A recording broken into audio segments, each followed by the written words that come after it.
Now in session. Please join me in a short word of prayer.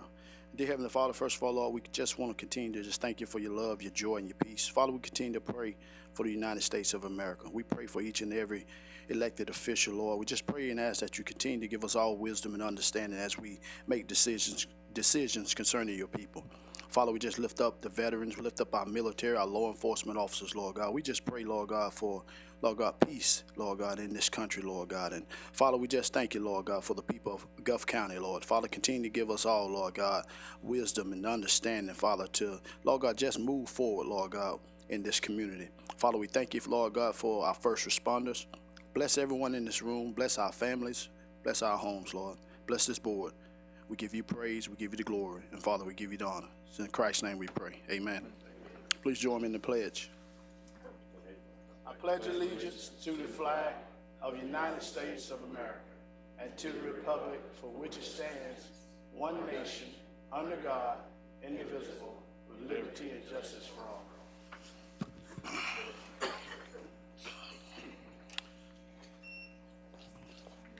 Good morning to everyone. Welcome to the April 27th Board of County Commissioners meeting.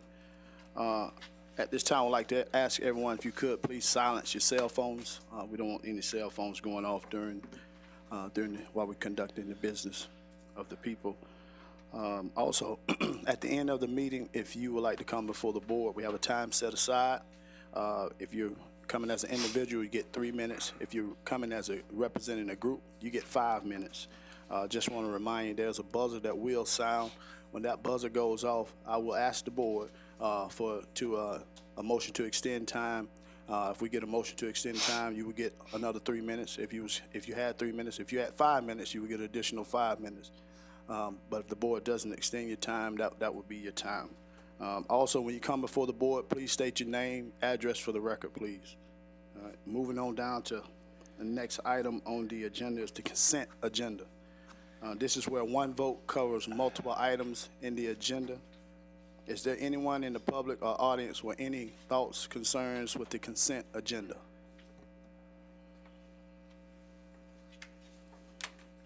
Anyone in the public? Concerns with the consent agenda? Is there anyone on staff with any concerns with the consent agenda? Any board members with any concerns with the consent agenda? If there being none, I entertain a motion, we accept the consent agenda as printed. So move as presented. I got a motion by Commissioner McDaniel. Second. Second by Commissioner McCrone. Any further board discussion on this? Anyone in the public on this? Anyone in the public?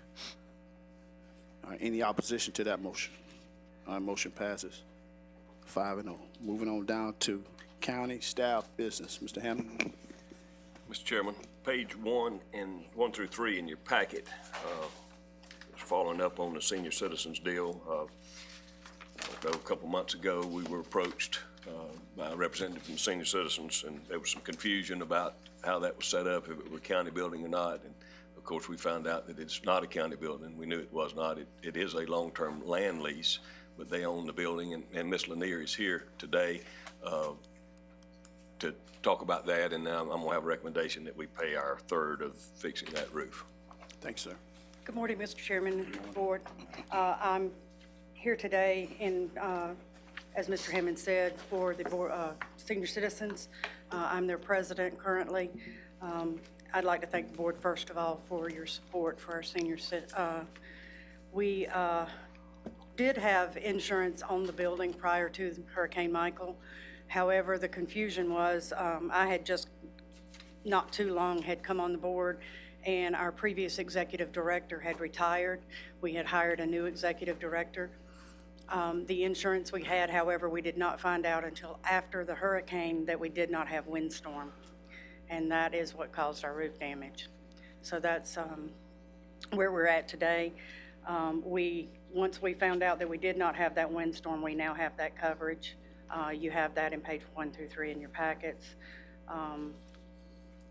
It was effective 4/1 of this year. So we do have that for the future, and we're well aware of what we need to have. As far as the quotes that we got previously, We got 3 quotes. Those quotes were done in August and October of last year. Once I realized that someone had approached the board, I asked our director to get new quotes. We're unable to reach one of those roofing companies. We've reached out to the other 2 that previously gave us quotes. We're waiting on new quotes since that's been so long since we got those previously. So, and we've also gotten another company that we're hoping can give us a new quote. So as soon as I have those quotes available, I'll give those to the administrator for review, as well as to the city. Good news, our center is going to open back up. We've been closed since the COVID pandemic.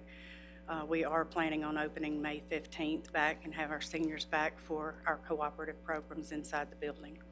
So we're excited about that. We are going to do all of the COVID suggested, such as masks and temperature readings, and we have thermometers that we're going to have all of our residents tested prior to entry into the building. So we're doing all of those things to protect our seniors.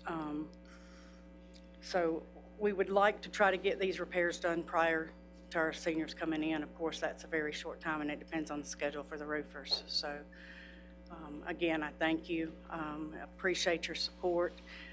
We will try to be more proactive and keep the board abreast of what we've got going on. We're excited for our future. We've got some new board members looking for other board members. So out there, if anyone's interested in becoming a part of our board and supporting our senior citizens in Gulf County, we have 2 centers. We have the one here in Port St. Joe that we own the building for, and we have one that we get from the city of Weewa.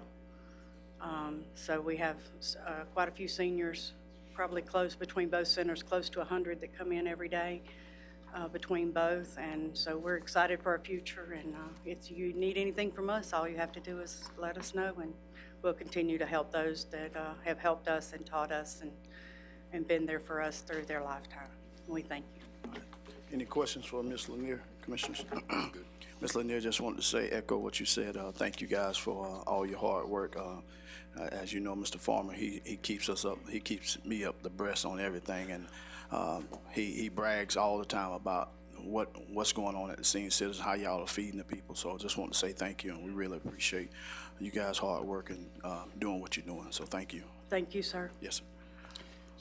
So, Mr. Chairman, Yes, sir. what I'd suggest is that we give them $17,000, we'll reduce reserves and move it to their line to cover our portion of the roof.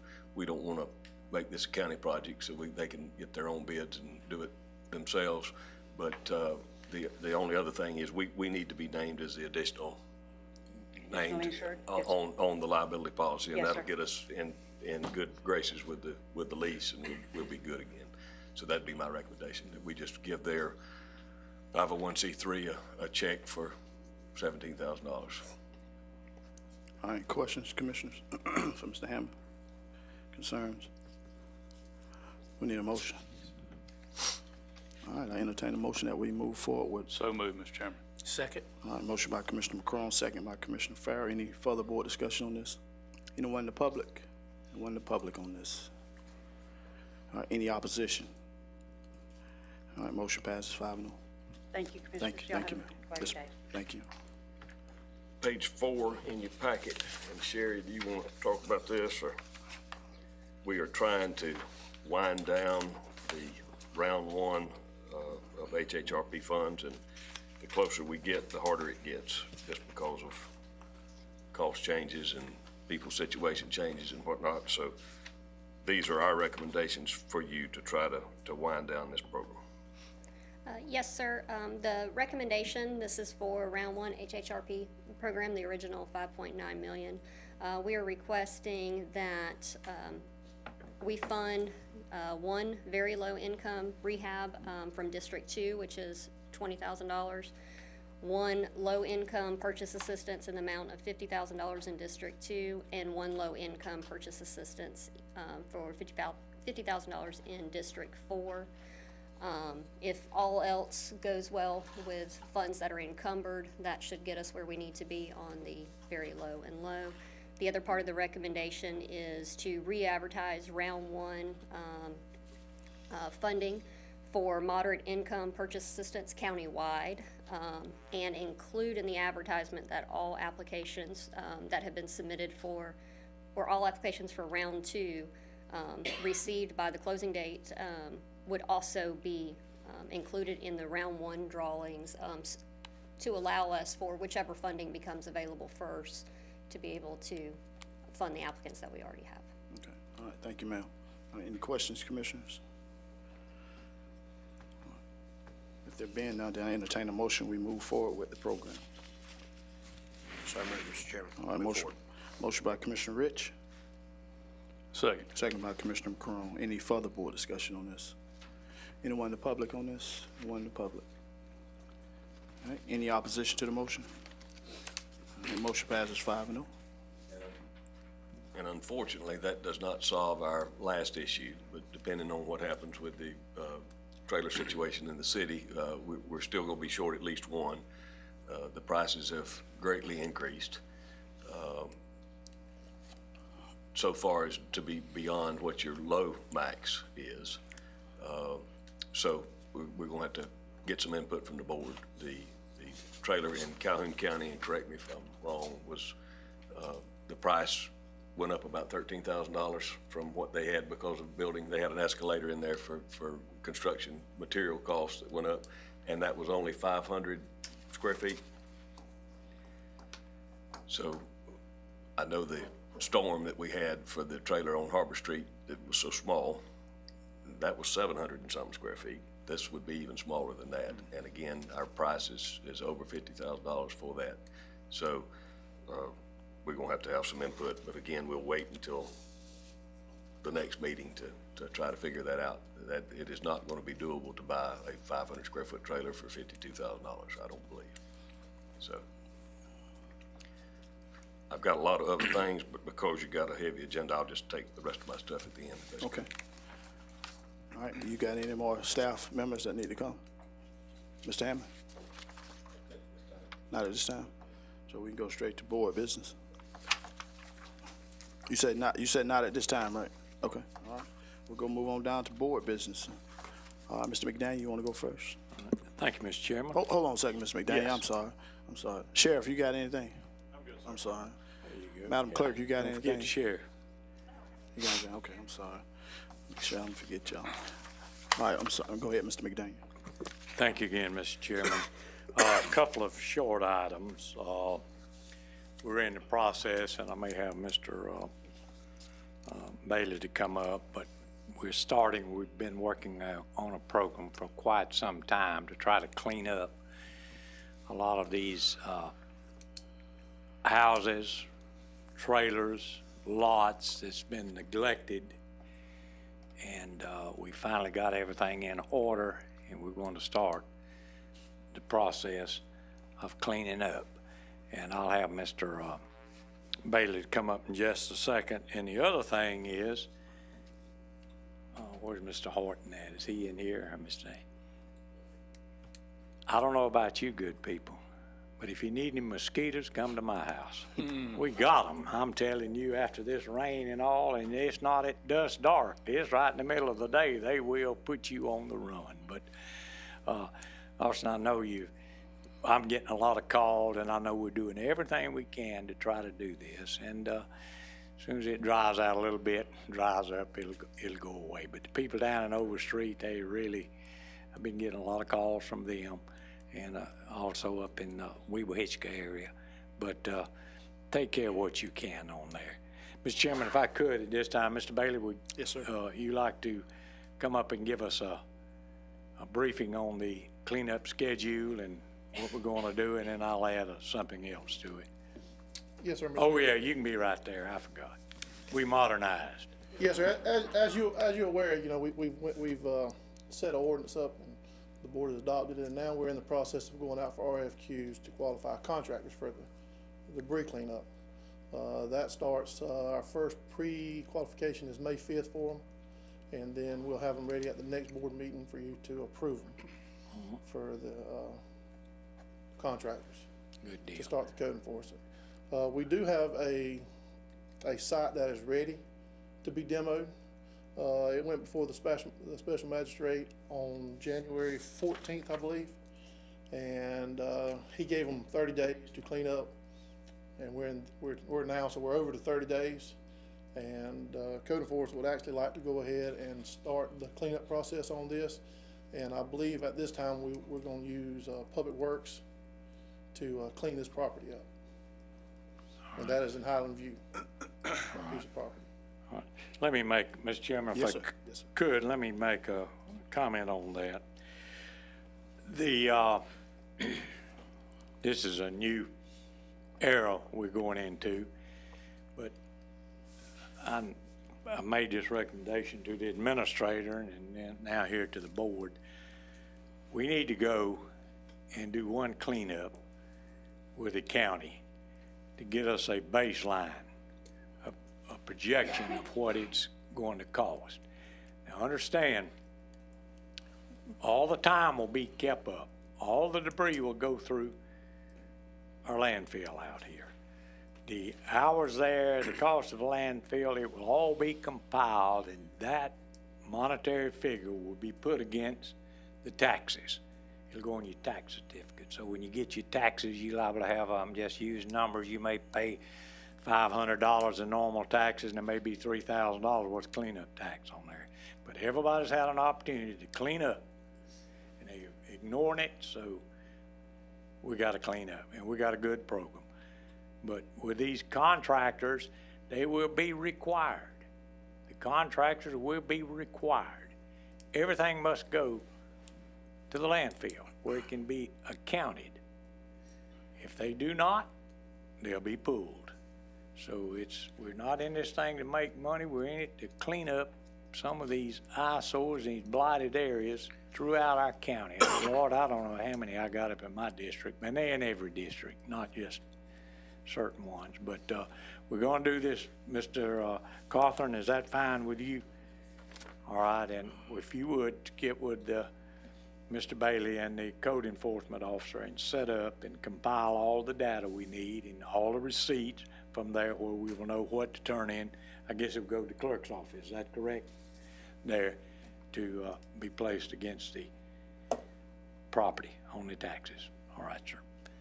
Thank you, Mr. Bailey, for all the time that you've put into this, and Mr. Say, our code enforcement officer, but it just takes time, people. It takes time. You got to go through the court system, and that is slow moving at a snail's pace at times. But we finally, and we have more than one. Is that correct? Yes, sir.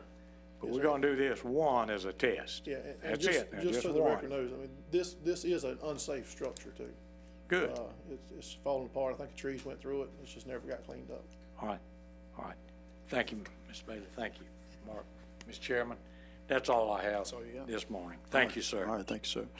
Mr. Chairman, Yes, sir. if we could, we need a motion to approve the county to do this first one. We have a RFQ out right now. We're gonna pre-qualify contractors, and then in the future with these, we intend that they'll bid on them, and the low bid will get them and tear these down. And again, these have gone through the entire process. The special magistrate has ordered them to be destroyed. So if we could get the board to approve to do this first one as a test case.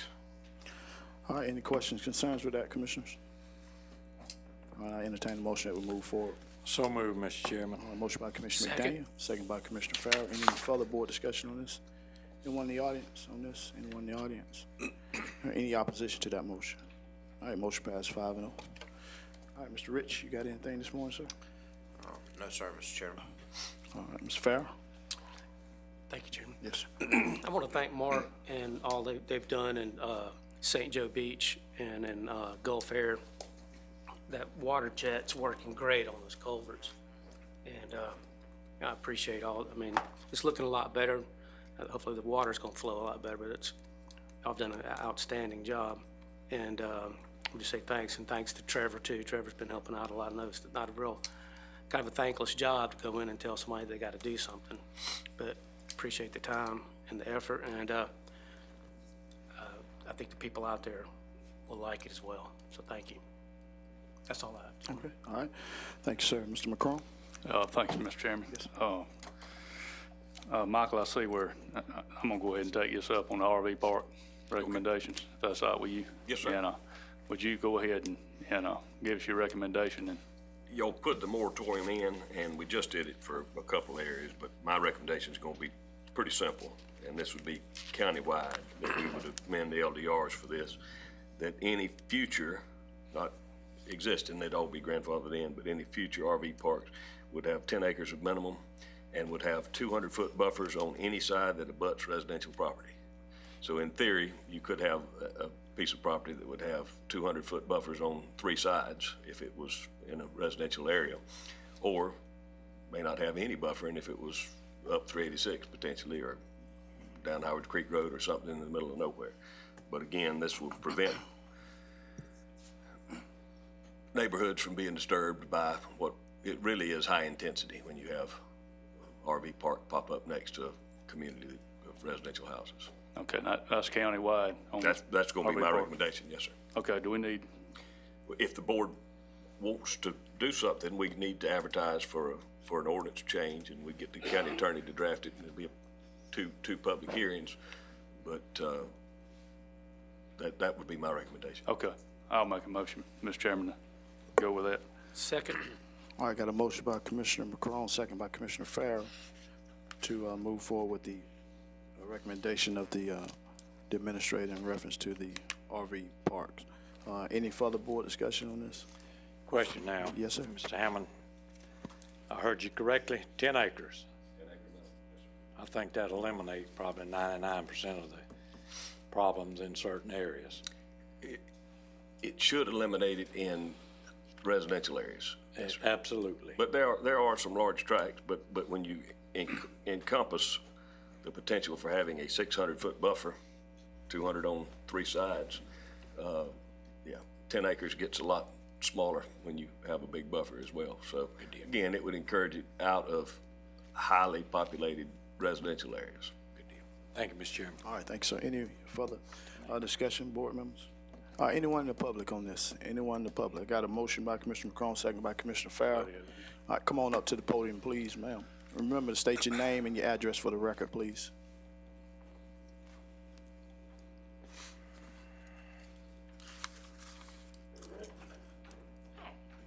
My name is Madeline Clinton-Nix, and I live at 133 West Ovation.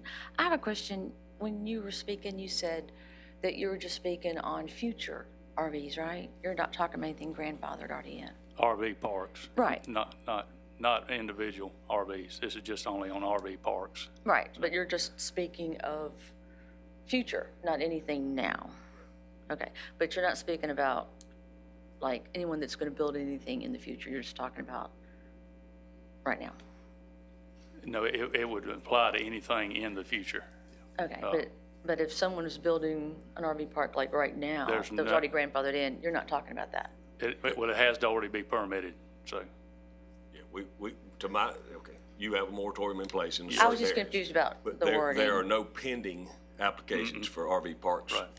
at this time. So nothing that is not already permitted would be allowed if they pass this ordinance.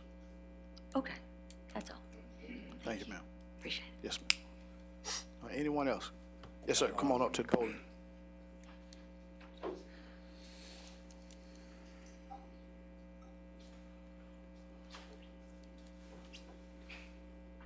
Good morning. My name is Chris Schrader, and I live at 4706 Cape San Blas Road. And I just have another question. How are you defining a residential area? For example, if they're out on the Cape, for example, or really anywhere, if there's like a house, is that considered a residential area because there's one house there? Or does it have to be like a neighborhood, for example?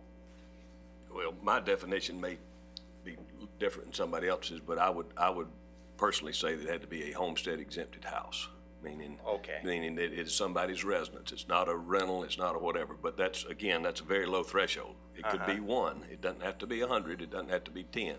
But typically, let's take the Cape, for example. It's probably not going to be anywhere on Cape San Blas that you're not going to be pretty close to a single-family home somewhere on that road. Okay, but it has to be within, you said, 200? To have the 200-foot buffer. Again, Okay. there's 2 prongs to this. You have to have 10 acres. There are not many 10-acre tracts left at the Cape, but you have to have 10 acres. And then if you're adjacent to a home, what I would say a homestead exempted home, you have to buffer 200 feet from that side. So if you've got one on the left and on the right, you got a 200-foot buffer here and a 200-foot buffer here. And if you're in the middle of some area, and again, I don't know where that could be at the Cape, anywhere in the county, you could have it from the back. So it would give a huge buffer if you did have one to come in, somebody that has a 10-acre tract in Overstreet, for example, that if you have neighbors, you're not going to be right up next to them. Again, because right now, the most strict interpretation, you could have somebody 10 feet from your residential property line. So this just expands the buffer more in line with what we call high density. Again, you've got grandfathered gas stations in, but you can't put a gas station within 100 feet of a residential place. Now, we have them all over the county that are grandfathered in. Right. But this just more buffering. And it would have to be, you said homesteaded, so in other words, it has to be somebody like me who lives full-time out at the Cape, right? It wouldn't be, would a rental house qualify as a homesteaded property? I would not count a rental house as a homesteaded property because it's illegal for it to be. But Yeah. yes, again, that's my interpretation. The board can do what they want when they write this ordinance, but that would be my recommendation. And again, it would just be for the buffering triggering. It would not be for the 10-acre minimum. Okay, all right. There's no reason, for a perfect example, you're next to a hotel. It's high density too, high intensity. There's no reason to have a 200-foot buffer between you and a hotel when you're both taking high density people coming and going. So again, this is just a buffer for residents, not for other businesses. Okay. Well, I think just a comment, if I could make that, I think I would have to understand,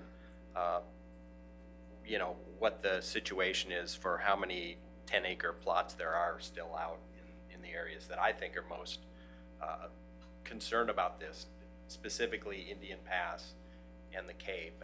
But I think this is a step in the right direction. I appreciate your guys' leadership on it. So, thank you. Thank you, sir. Anyone else in the public? Anyone else? All right, come on, Dr. Hartman.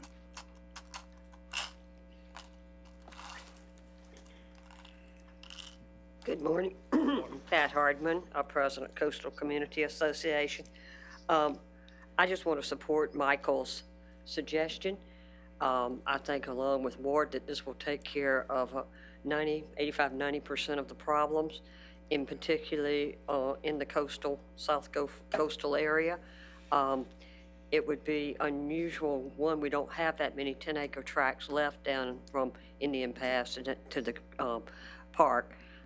The other thing is that to take 10 acres and put it into an RV park as opposed to good development would not economically be stand up either. So I think it's an excellent solution, Michael. Thank you. All right, thank you, Dr. Hartman. Come on up, sir.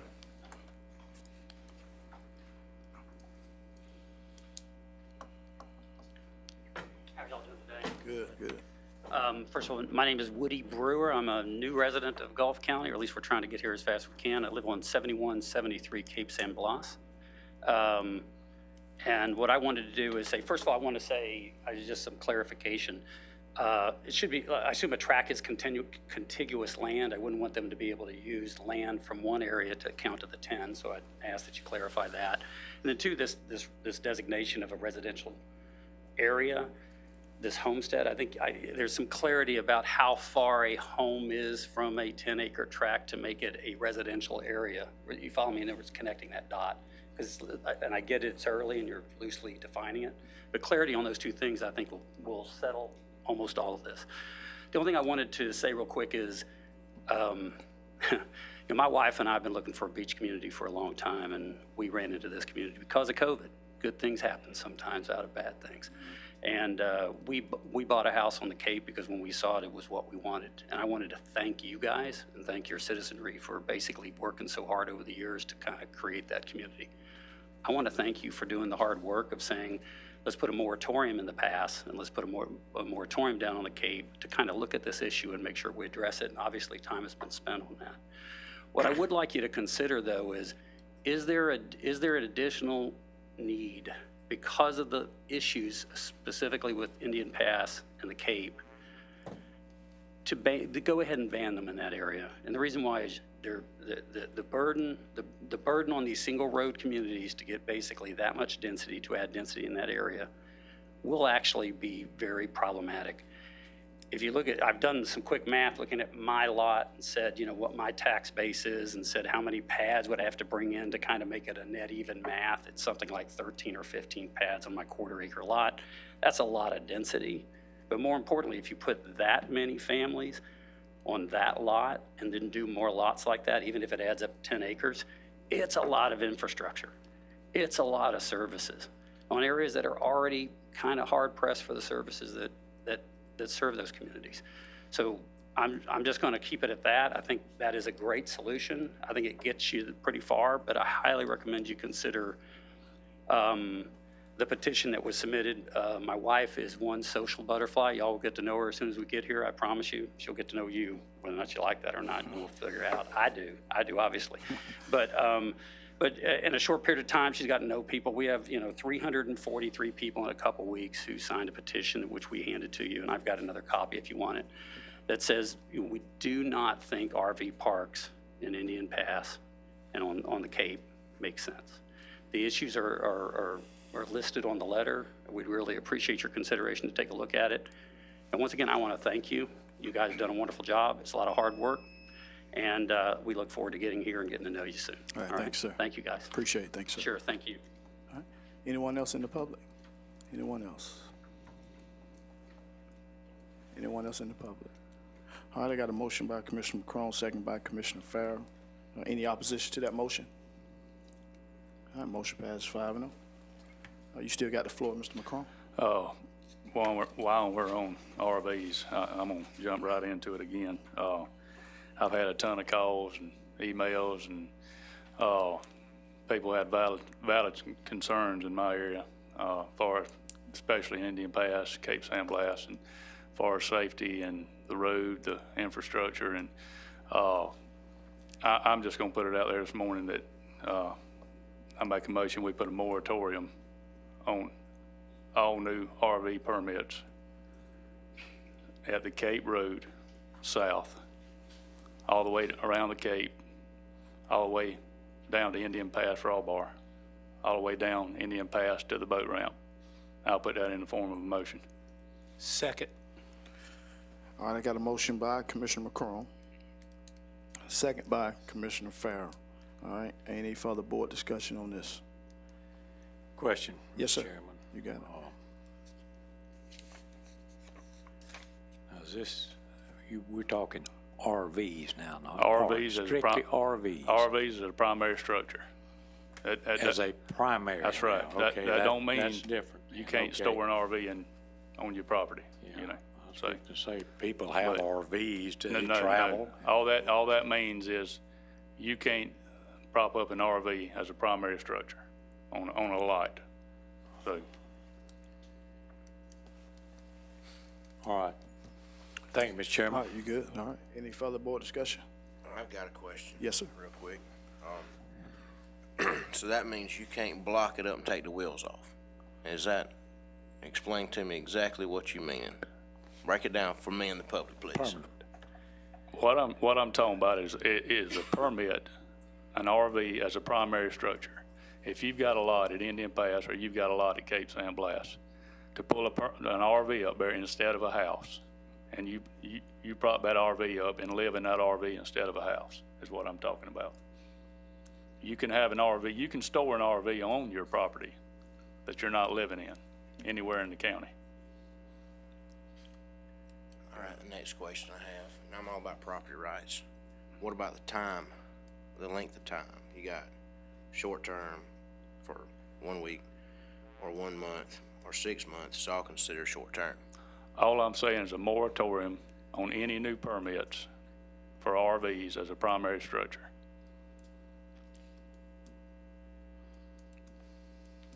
It don't matter if you rent or whatever, we're not gonna permit any new RVs as a primary structure on a lot. And now that don't affect anything that's already there. So everything would be grandfathered. Everything be grandfathered. We can't do anything about what's there. So, I agree with that. You good, Mr. Rich? Chairman? Yes, sir. Yes, sir. And if that lot sells, And all I'm proposing this morning is a moratorium till we can work out what we need to do, which way we need to go. So, And we'll work the details out.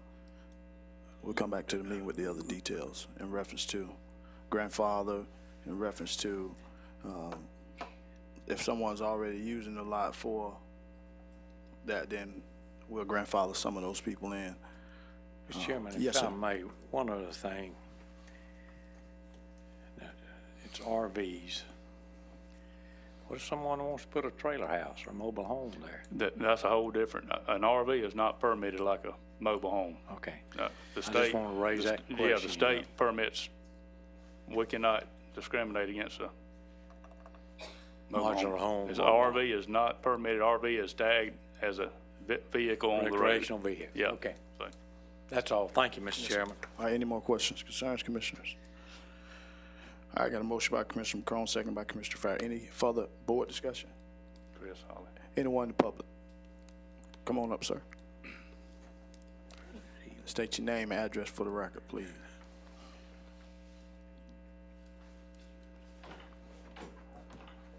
Chris Holly, 2480 State Road 38, Simmons Bayou. My neighborhood included in this motion or not? Not at this time, Chris. That's where they're all going. You know, I have to take sometimes what I can get, Chris. I mean, I had to ask the question. you know, Thank you. I'm sorry, you know. Any further board anyone else in the public? Anyone else in the public? Yes, sir. Come on up. Come on up. Just state your name again and address for the record. First of all, thank you. It's slightly related to this, but thank you for triggering my memory. It's Woody Brewer, 7173 Cape San Blas Road. The issue that you mentioned earlier, I just want to make sure, I wanted to ask the question black and white. Are there any permitted commercial RV parks on the Cape or in Indian Pass right now? Yes. And there are? I mean, and to be constructed permitted. I asked that wrong. To be constructed permitted RV Well, parks. the biggest one in the county is a state park that's not online, that is coming back. But we do Right. have permitted RV parks existing. They're none pending. There's none pending, but the ones that are permitted exist. I'm just asking if there's, when you said this, you grandfathered permitted, and I'm not aware of what's permitted. So I know it exists because I've been to the community. Is there anything that's permitted but not yet constructed? Not that I'm aware of, but now we're Okay. talking about two different things. And again, I haven't weighed in on this. We don't permit RVs today. So I don't know, but the moratorium on permitting is not going to do anything. Okay. I don't know how we would track this. I understand what y'all are trying to do, but we do not permit RVs today. No. Everybody that brings an RV in, they get a power pole. That's what we permit. So, I mean, we may have to say that you want to put a moratorium on power poles, but again, and I hate that we're headed down this slippery slope again, and it'll be a nightmare, but at the end of the day, the only way to regulate that is to cut out the power poles, because there's impossible for us to track RVs.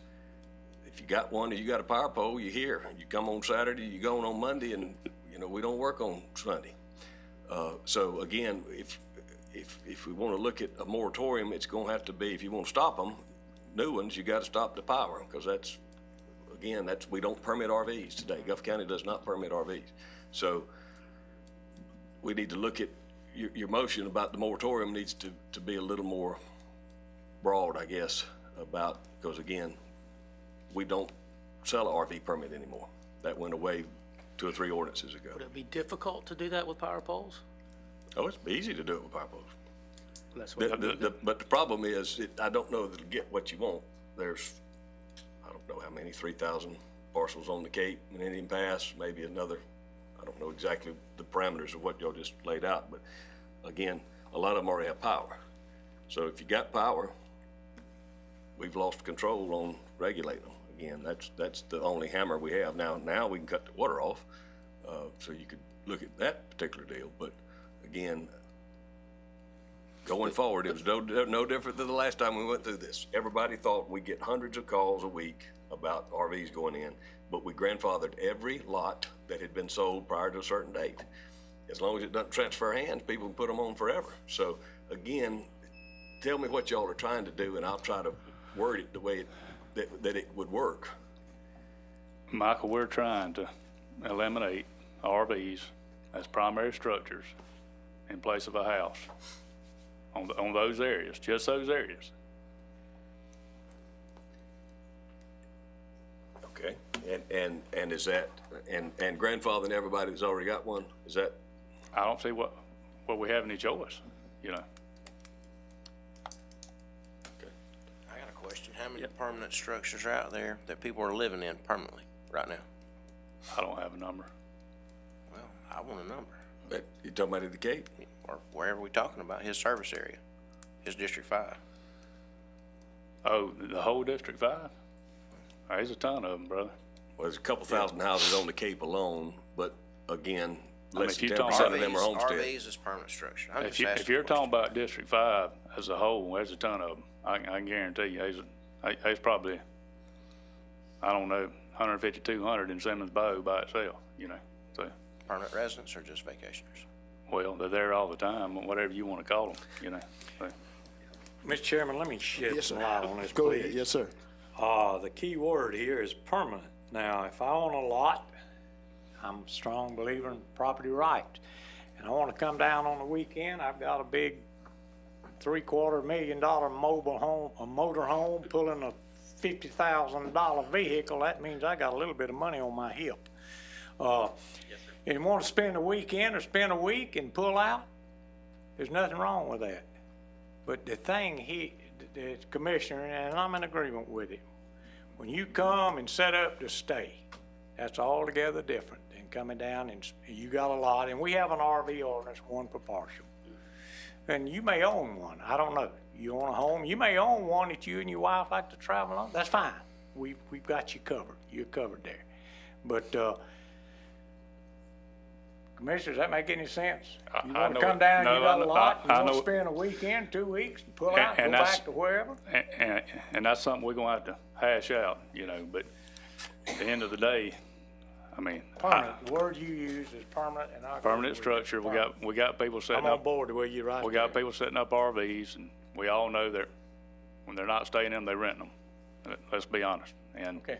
and, I'm just saying, Michael, whatever way we need to word that, and I'll be the first to say, I didn't want to go back down this road at all, but I've got to listen to my people regardless. So Mr. McCrone, the real reason why I came out was I wanted to just make sure that I knew if there were any commercial RV parks. I'm not talking about I know I kind of skipped back to that. The other thing I wanted to make clear is the petition which I talked about. We talked to the residents, and that petition is really more about commercial RV parks. I know you were addressing a different issue. I just didn't want to cloud the issue. We understand property rights. We care too as well. My neighbors who have an RV on their lot and they spent the money on the lot, and they're good neighbors. I get that. You guys are addressing another issue, which we appreciate the time. I just didn't want to, have them mixed up. So thank you very much. All right, thank you, sir. Yes, sir. All right, we got a motion by Commissioner McCrone, and we got a second by Commissioner Farrell. We still need to work some details out, if I'm not mistaken.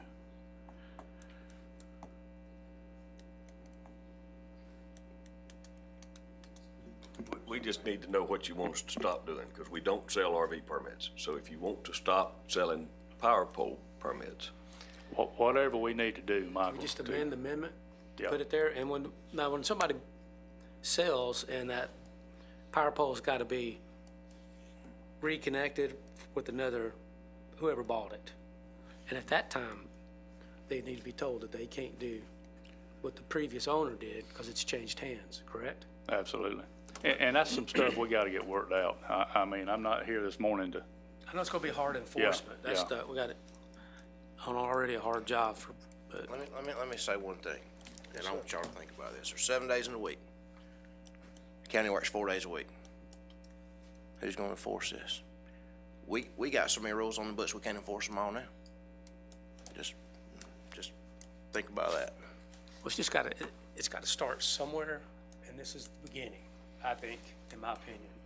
How you gonna track those power poles and parcels? RV's got wheels on it. Until they block it up, take the wheels off, it's still mobile. Sheriff, is that correct? Definition? Our county attorney? I'd be happy to chime in on RVs, And wheels. but I know you have a lot on your agenda today, but I'd be happy to look into the issue.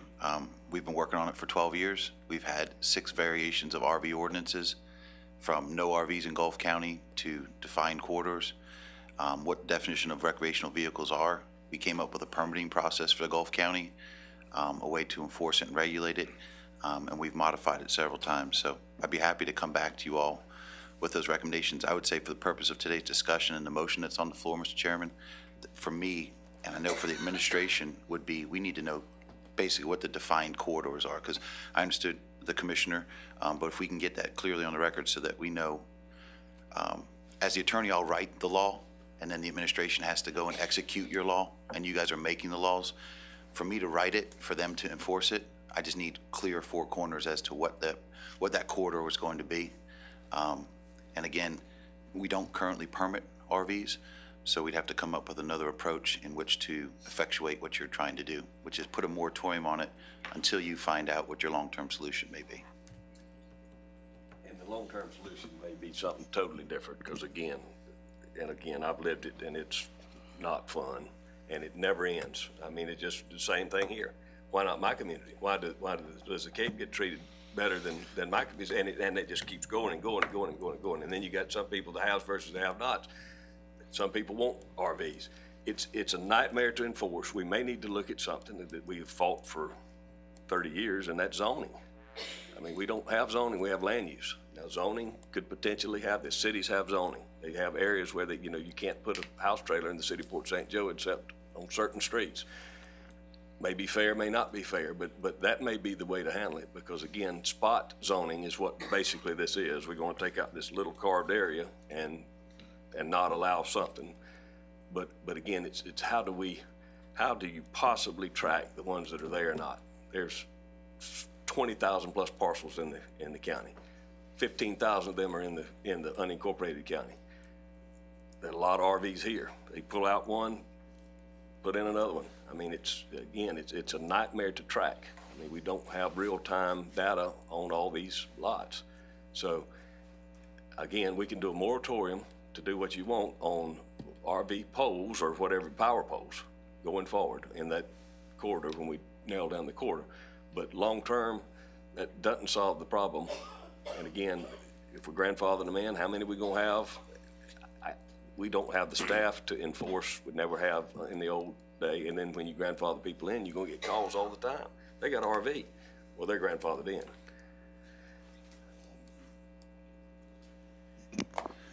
Commissioners, one other thing that I want you to please keep in mind when you make the decision is the justification, okay? Whenever you pass a law, you have to be able to support it and defend it if it's challenged before judicial review. So your justification for whatever you're going to implement right now in terms of a moratorium, you just made a moratorium on commercial RV parks. You made it countywide, okay? You didn't spot, you didn't pick areas, you didn't pick zones. There's a justification. So that's across the board for the entire county. If you don't pick the entire county for a particular application of any rule, then you have to have a justification for it. And for the last 12 years, you've all grappled with the decision of RVs, ingress, egress, emergency evacuation, public safety, next to homes on the evacuation routes. We based it on science. The county doesn't have the science to back it up, so we relied on the state science. The state science, we took it a mile within the coastal corridor, and then we got Hurricane Michael, and we saw the effects of that. So the justification is an important part of your decision. So wherever you guys pick as a part of this corridor, if it's not the entire county, then let us know what areas it is. My recommendation is if there is a moratorium, unless there is a basis for a specific area. I know we talked, last meeting was about one road in, one road out. That's difficult to do during a 48-hour mandatory evacuation on the Cape or Indian Pass. But then you talk about St. Joe Beach. There's more roads and ways to get in and out of there. But then how far inland do we go? So these are the decisions or discussions that are going to come up again. Until you have those justifications, as your attorney, I always will tell you, if it's going to be good to put on the books in terms of moratorium, put it across the board until you have a justification for it, unless you have a good cause to support your position. So it would be, as you did with RV parks and commercial application, you made it countywide this morning. So until you have that justification, you make these things countywide, apply them, and then when you come back and have a justification on an LDR amendment or an ordinance for recreational vehicles or for anything, as Michael said, you have issues of spot zoning, picking certain pockets in certain areas. Unless you have a justification for picking those areas and clearly defining them, then you should make it uniform across the board. And that's all I wanted to offer you on that. All right, thank you, sir. All right, Mr. McCrone, what you want to do about your motion? You want to amend it? We can amend it to go with the power poles.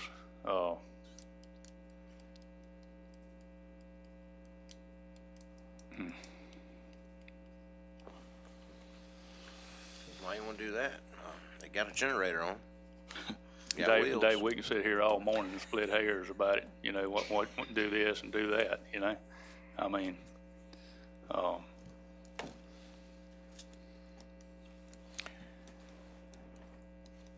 Mr. Chairman, Yes.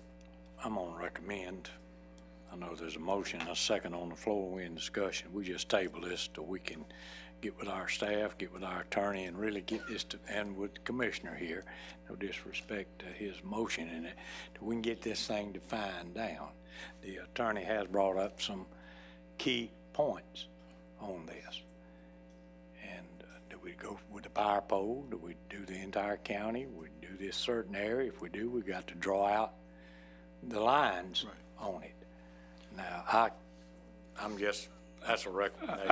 I'll tell you what I'll do, and just to, I'll pull my motion back Okay. and let the staff work on the recommendation, what we can and can't do. And if we can, just do those areas for safety, or, so let's go that route. All right, so Mr. McCrone is pulling his motion Yeah. back. Can I ask a question? Yes, sir. Yeah, can we have some type of timeline on this, you know, so we can get a, you know, because, I mean, every day it doesn't happen, there's going to be more of them, which is going to create a bigger problem. So,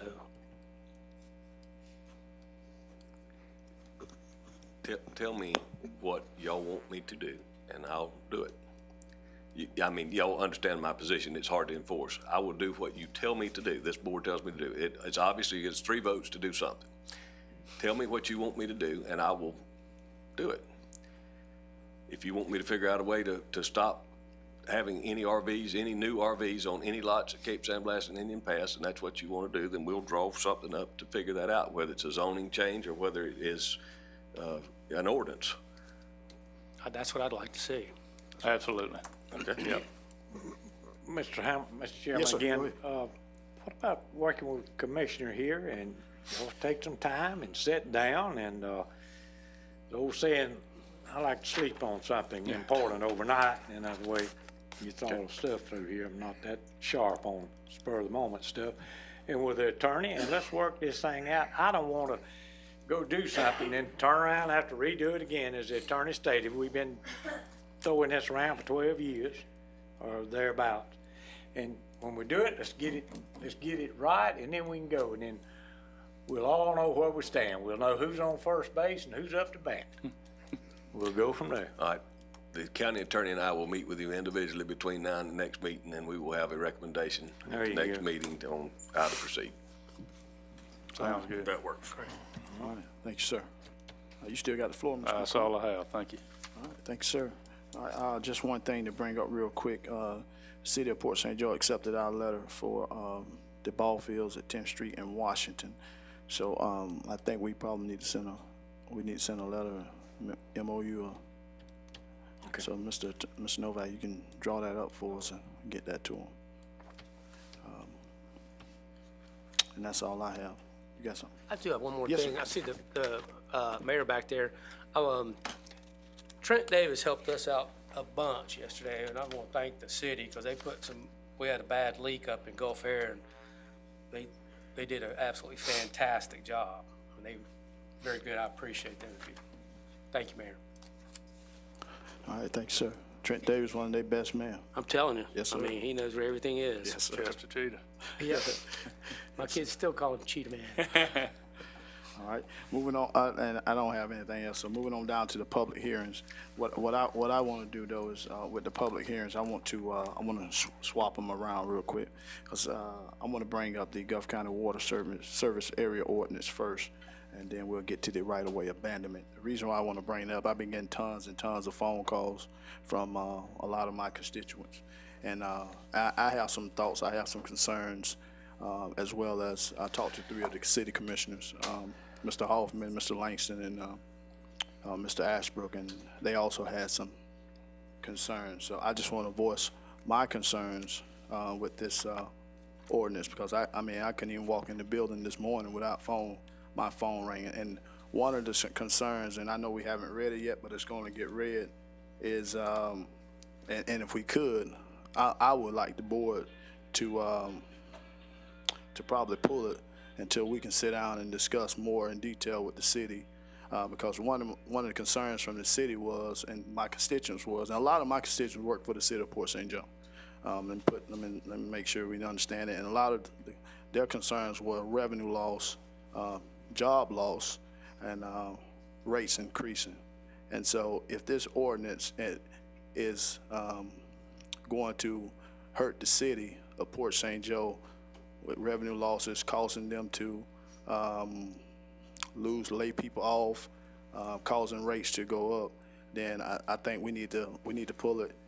Let's define what the service area is exactly going to be for the city, because their question is, their rate study was based off future increases in customers. And from my understanding, if this goes through, this cuts them off, and there may not be no more future customers outside the city limits. So that are my concerns. I'm going to ask the board to, if we can, and I know other commissioners, you can chime in, but I would like for us to pull it. Let's sit down with the city so we can define. And I had a chance to read Mr. McCahill's letter, and I mean, I can't argue with it. I thought that he had some good points in it. So I'm not clear on where we're going right now with this ordinance, and I definitely don't want to take anything away from the city of Port St. Joe, my constituents, and I definitely want my rates to go up. So that's how I feel about the Gulf County Water Service Ordinance at this time. So other commissioners can chime in. Mr. Hammond or Mr. Novak, you can chime in also.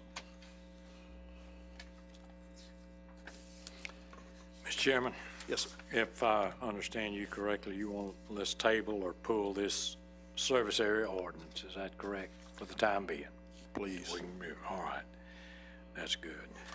All right, I just want a clarification on that. There's a motion in order? Or you want to? If you would like to make it.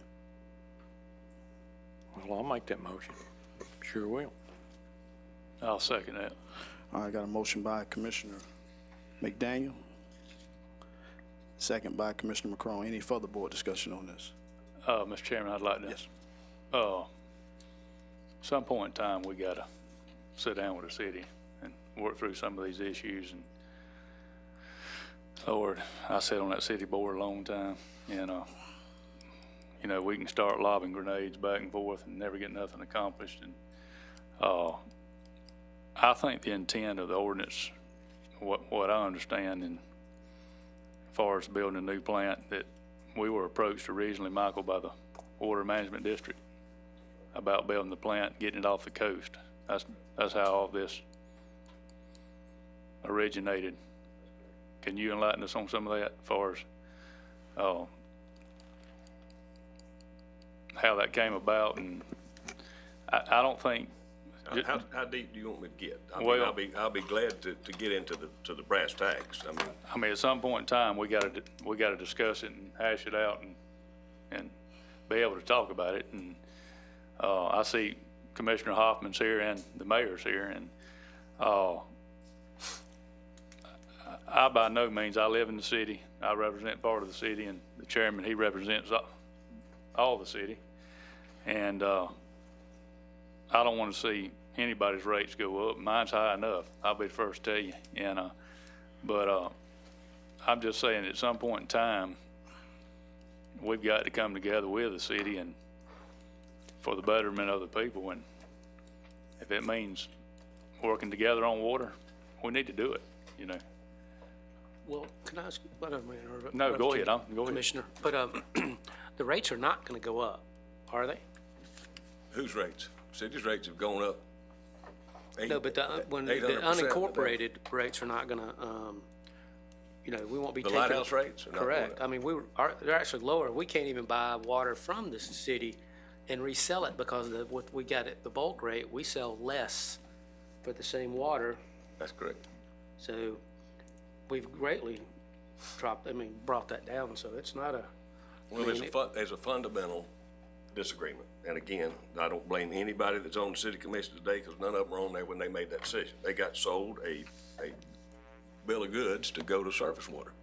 And had it worked and they took on Appalachia and Mexico Beach and everybody that was a regional water system, it might work.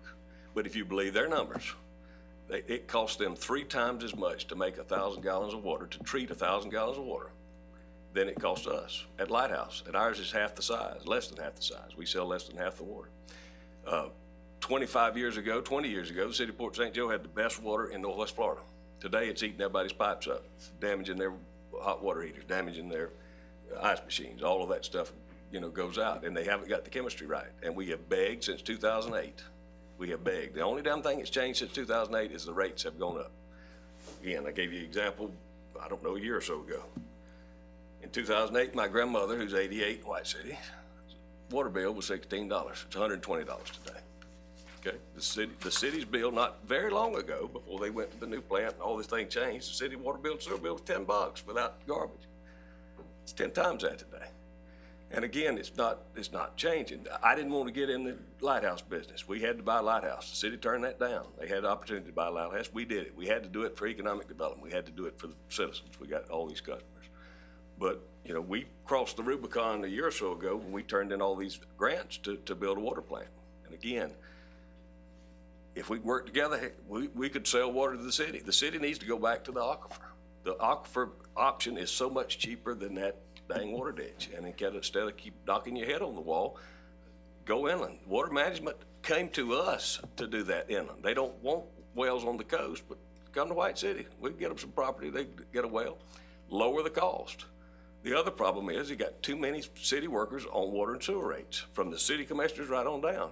I mean, if we paid a third of y'all's salary out of Lighthouse Utilities, those people would cry and complain and jump up and down. We're running the city like the paper mill's still here, and it's not. They just don't have the revenue to support that much staff for the city. And again, you either got to raise taxes or you got to cut folks. But there's nothing in this ordinance that's proposed. This is all unincorporated area that takes a single customer away from them today. And it probably won't take it for 5 years from now.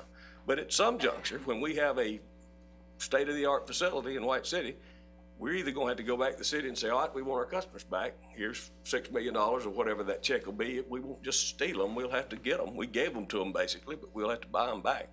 But at some juncture, when they have the highest water rates in Northwest Florida, you got to do something. I mean, you go to Weewall, it's less than half the rate.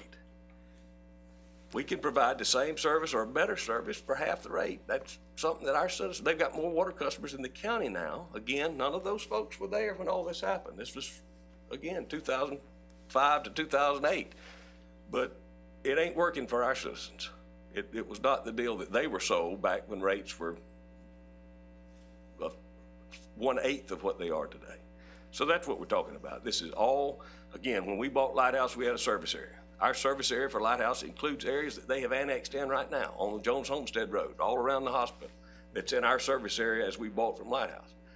Again, this doesn't, we don't have a line to St. Joe Beach. We don't have a line to Overstreet. We don't have a line to Island View. None of those folks are going to be affected or anything new.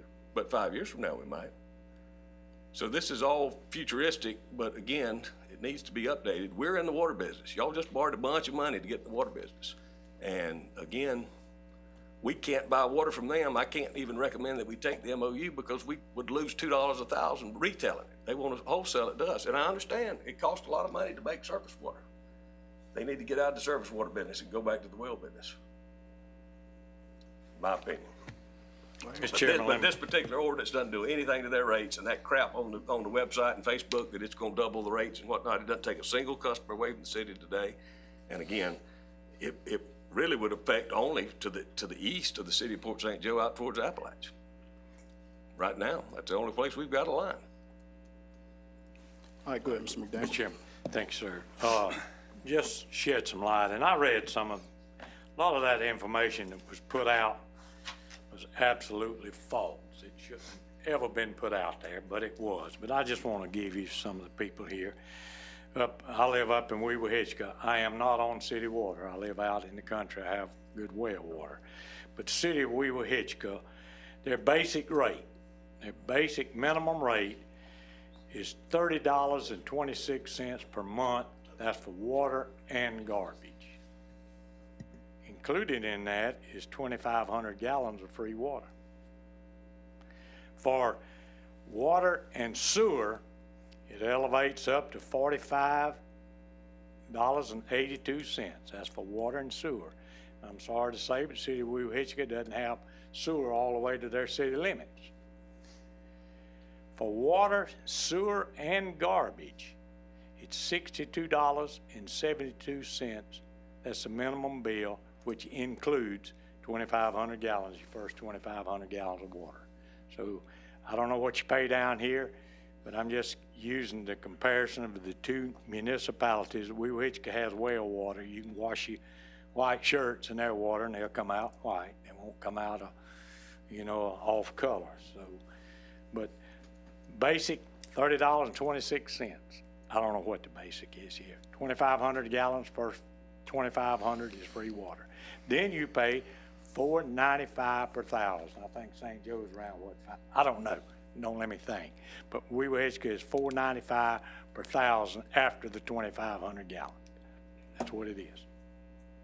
We got that 2 hours ago, so it's free. I just wanted to show you on the comparison, but that's well water, and this is surface water.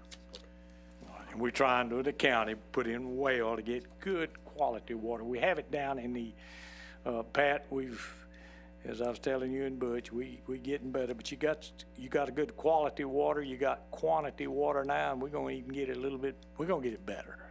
And we're gonna try to keep your price down too.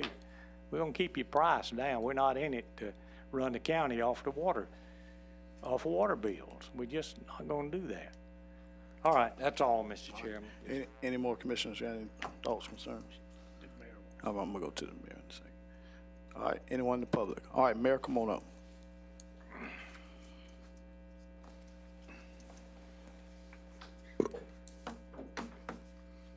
Good morning. Thank you guys for your comments. Phil and Sandy, a couple of things I'd like to clear up first. A couple of comments by the county manager is said it wouldn't affect our rates now, but it may in 5 years. And the other thing is, to my knowledge, we were never got the offer to buy a lighthouse. So anyway, with that being said, our current commission, we inherited an albatross and a money pit, and we're doing our best to keep it afloat. I'd like to throw out a few facts for the record, as well as for the public here that may not know. And I'm going to start at the Chipola River pump station. It's up in Dalkeith. It was designed in the 50s by some engineers of St. Joe Paper Company. It's pretty remarkable with, a slide rule and pencil and paper. If you ever saw that thing, you'd understand it. Inside there are 3 pumps. 2 of them are diesel powered. One of them's electric power for backup, to a tune of probably $500,000 for those items. That water was pumped out of there when the paper mill was in existence. It was 30 million gallons a day. Now we maybe hit a million a day. So it's just a trickle down the 17-mile ditch, I call it. And it's we have a full-time employee with a huge excavator to kind of keep it cleaned out. And Mark probably tell you about what one of those may cost. So the water gets down to the water plant on its slow journey, and it goes into clarifiers. So those clarifiers are chemicals put in the clarifiers to settle out any solids that happen to be in that water. The annual chemical cost to the city is $250,000 a year just to treat that water. So it leaves there and it goes into 4 filter tanks, and inside those 4 filter tanks there are 12 filters about 4 feet and 6 inches maybe in diameter, 12 in each filter tank. So what's that? That's 48. About every 5 years they have to be replaced to filter out the impurities in the water. $100,000 per filter tank. We try to stagger them so that we won't hit 400,000 at one time. That goes to a clear well, it goes to a tank, and then it goes out to the customer. And contrary to Commissioner McDaniels, we pass all the water quality studies. We have good quality water. And so it goes out to customers. Well, guess what? 70-year-old water pipes in the city, surface water is more aggressive than groundwater. So yes, some rust comes off those lines. So what do we have to do? We had to replace 25 miles of water pipes inside the city of St. Joe. So the money just keeps going up. And that doesn't include the $20 million it cost to build that albatross out there that we didn't need to start with. And so we have a debt service. Our debt service is tied to our current customers and the future growth.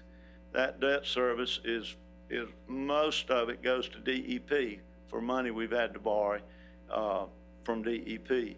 So it's not as easy as drilling a hole in the ground. Ward, you and I can drill a hole in the ground, produce water cheaper than we're producing it. I 100% agree with that. We 100% agree that our water rates are high, but we're saddled with it and we're working with it, and we need your support. Reach your hand out and say, how can we help you lower your water rates? Well, you can help us by getting more customers. If we have fewer customers, the water rate's gonna go up. It's just simple economics. So we can't afford to lose 2,000 customers in the unincorporated areas of Gulf County. That's how many are outside in the unincorporated areas. So yes, the rates would just about double. Whatever you want to think that you saw on Facebook, that's pretty close if we lost 2,000 customers. So your ordinance doesn't define our service area, which at the time that Windmark was annexed into the city, Windmark II annexed into the city, we didn't just take customers at White City. We were required to run lines to White City. Let me get a motion to extend the mayor's time. So moved. Motion by Commissioner Cron, second by Commissioner Farrar. Any opposition? Motion passed 5-0. So we didn't take any customer. We were required to run lines to White City, Highland View, St. Joe Beach, Beacon Hill, and Overstreet. And we have to have those customers. If we don't have them, we can't pay the bills, let's put it that way. So we would like the ordinance to be more specific. Right now, it's a little ambiguous because the service area is not drawn on that map. So, I appreciate you wanting to consider to table this so we can get together and talk about it, maybe make it a little clearer. And so I'll entertain any question anybody has from the board that maybe I can answer, maybe I can't, but I'll try. But I'm advocating for the city, the health, safety, and welfare.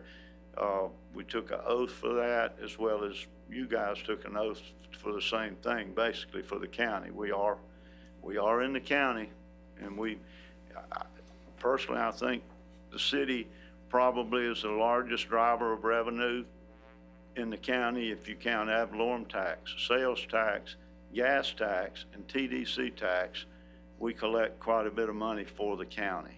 And so we, we're glad to do it, but we need some help. So thank you very much. I appreciate it, man. Any questions? Let me say this, Mr. Chairman, and Yes. just address the mayor, and I served on that board with you, Mayor, and I think we need, I'm reaching out this morning and saying, let's look at every avenue, Michael, to help the city lower the rates. I know you need customers, but at some point in time, Mayor, we gotta cut our losses and go try something different. You know what I'm saying? That's all I'm saying. And, Oh, no doubt. And we've got, there is a aquifer well on site that's supposedly gonna be used for backup. But what we weren't told is, well, we can start using that, but the plant's not designed for it. So here goes several more $1 million to get it back so it can take groundwater. It's designed for surface water. Absolutely. So we can't build a whole nother plant. No, So- but I know it is convertible. We talked about it in the past when I Yep. was on the board with you. Yep.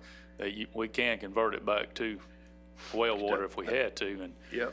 but let's just say that let's sit down and try to work through this and for the residents, to lower the rates and do the best we can do. And It's terrible. You got widows and widowers and live by themselves and pay over $100 a month but now that's not everybody. We always call it water bill.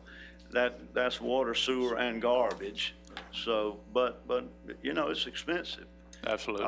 Everybody's realizing it in the area. Panama Beach just raised their rates 1% on water and 3% on sewer. So they're realizing it's a pretty expensive process to run these operations. So anyway, but yeah, we're more than willing. I can assure you, the commissioners are more than willing to try to work things out. And but at the present time, I would just ask you guys to let's hold off on this till we know exactly what it says. I got you. Absolutely. Thank you. Thank you, sir. Appreciate it.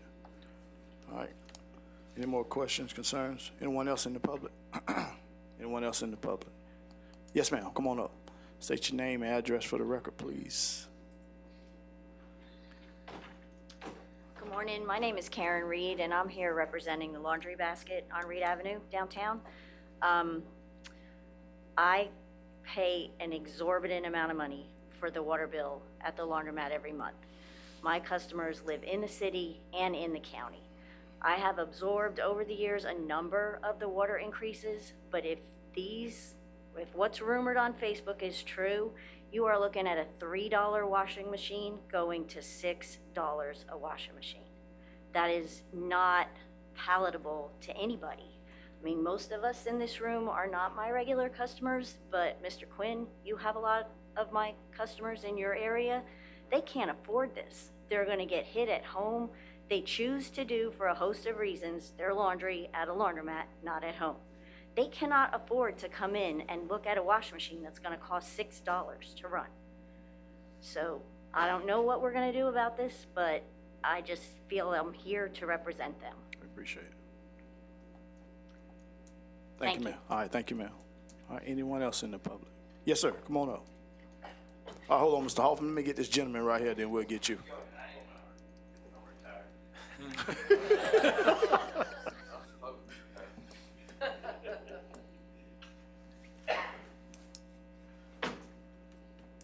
My name is Robert L. Redmond.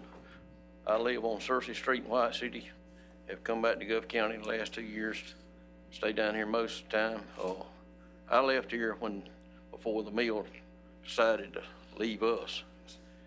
And I understand the city's got a big problem because the plant was built basically as an industrial plant, as far as sewer and all the water.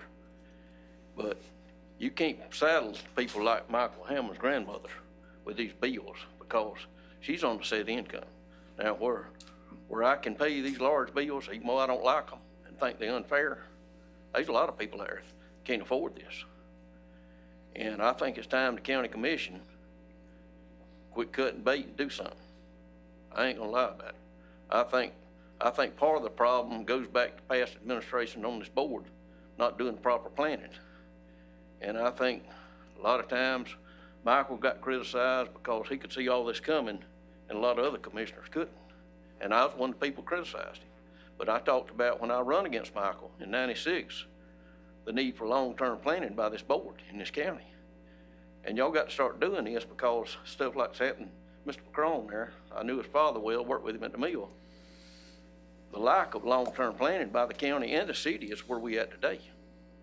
And I'd appreciate anything y'all do in the future about considering this long-term planning. And like y'all was talking about getting with Michael and your attorney and hammering out a lot of this stuff, because this RV problem is going to be a county-wide problem if y'all don't do something. I really believe it is, because just go to Hires Creek and White City and even up closer to Weewall. But Highland View's basically been took over by RVs. So I appreciate anything y'all could do for long-term planning in the future, Mr. Quinn, and all y'all. I want y'all to really think about it. Thank y'all for y'all's consideration. All right, thank you, Mr. Redmond. All right, come on up, Commissioner Hoffman. Anybody else in the public?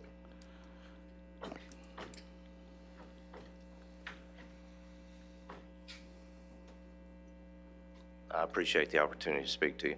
Michael, believe it or not, we actually agree on one thing that you said today. And that was many, many years ago, the city of St. Joe had the best water in the world. I remember when I first built my house on Marvin Avenue, close to 30 years ago, I remember saying, man, this water is amazing. It was better than bottled water. The other thing that I remember was the police were always working, because the job that I had back then, I worked late at night, and I'd come down city of St. Joe at 2, 3, 4, and 5 in the morning, and I'd see the patrol. So I do agree with you.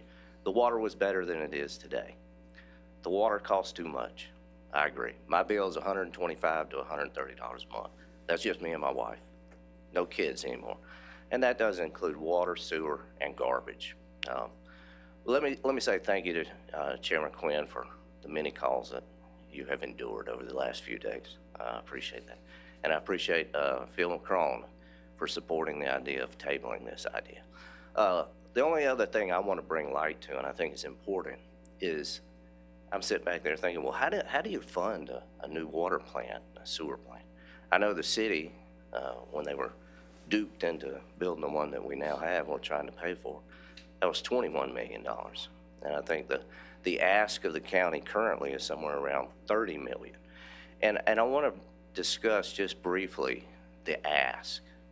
The money to fund this new water system and sewer system, from what I have seen, is listed on your mitigation plan, a 5-year mitigation plan, and the ask would go to the Department of Emergency Services. Well, the city's been pressured quite a bit to sign off on this ask. And if you'll take the time and read it, and I encourage everyone to look at it and read it for what it says, it actually says the county of Gulf County is asking for the money to build a new water and sewer plant as a backup system for the city of St. Joe. So if you go back in time, during the time we were being asked to sign off on it, that made a lot of sense. Well, now today, we're standing here talking about the county going into the business of selling water and sewer. So I'd like to shed the light on the fact that I think when you submitted that application for your mitigation plan and the $20, $30 million, you were asking the state to fund a backup system. Well, currently, that's not the deal. And I think that the first thing the county should do is revisit that request to the state of Florida and the federal government, which is taxes. We all pay taxes, and that's who would fund it, and revisit the way you're asking for the money. Because in my mind, a backup system is something that sits idle in the case you need it, like a backup pitcher or a backup firearm. It's not being used.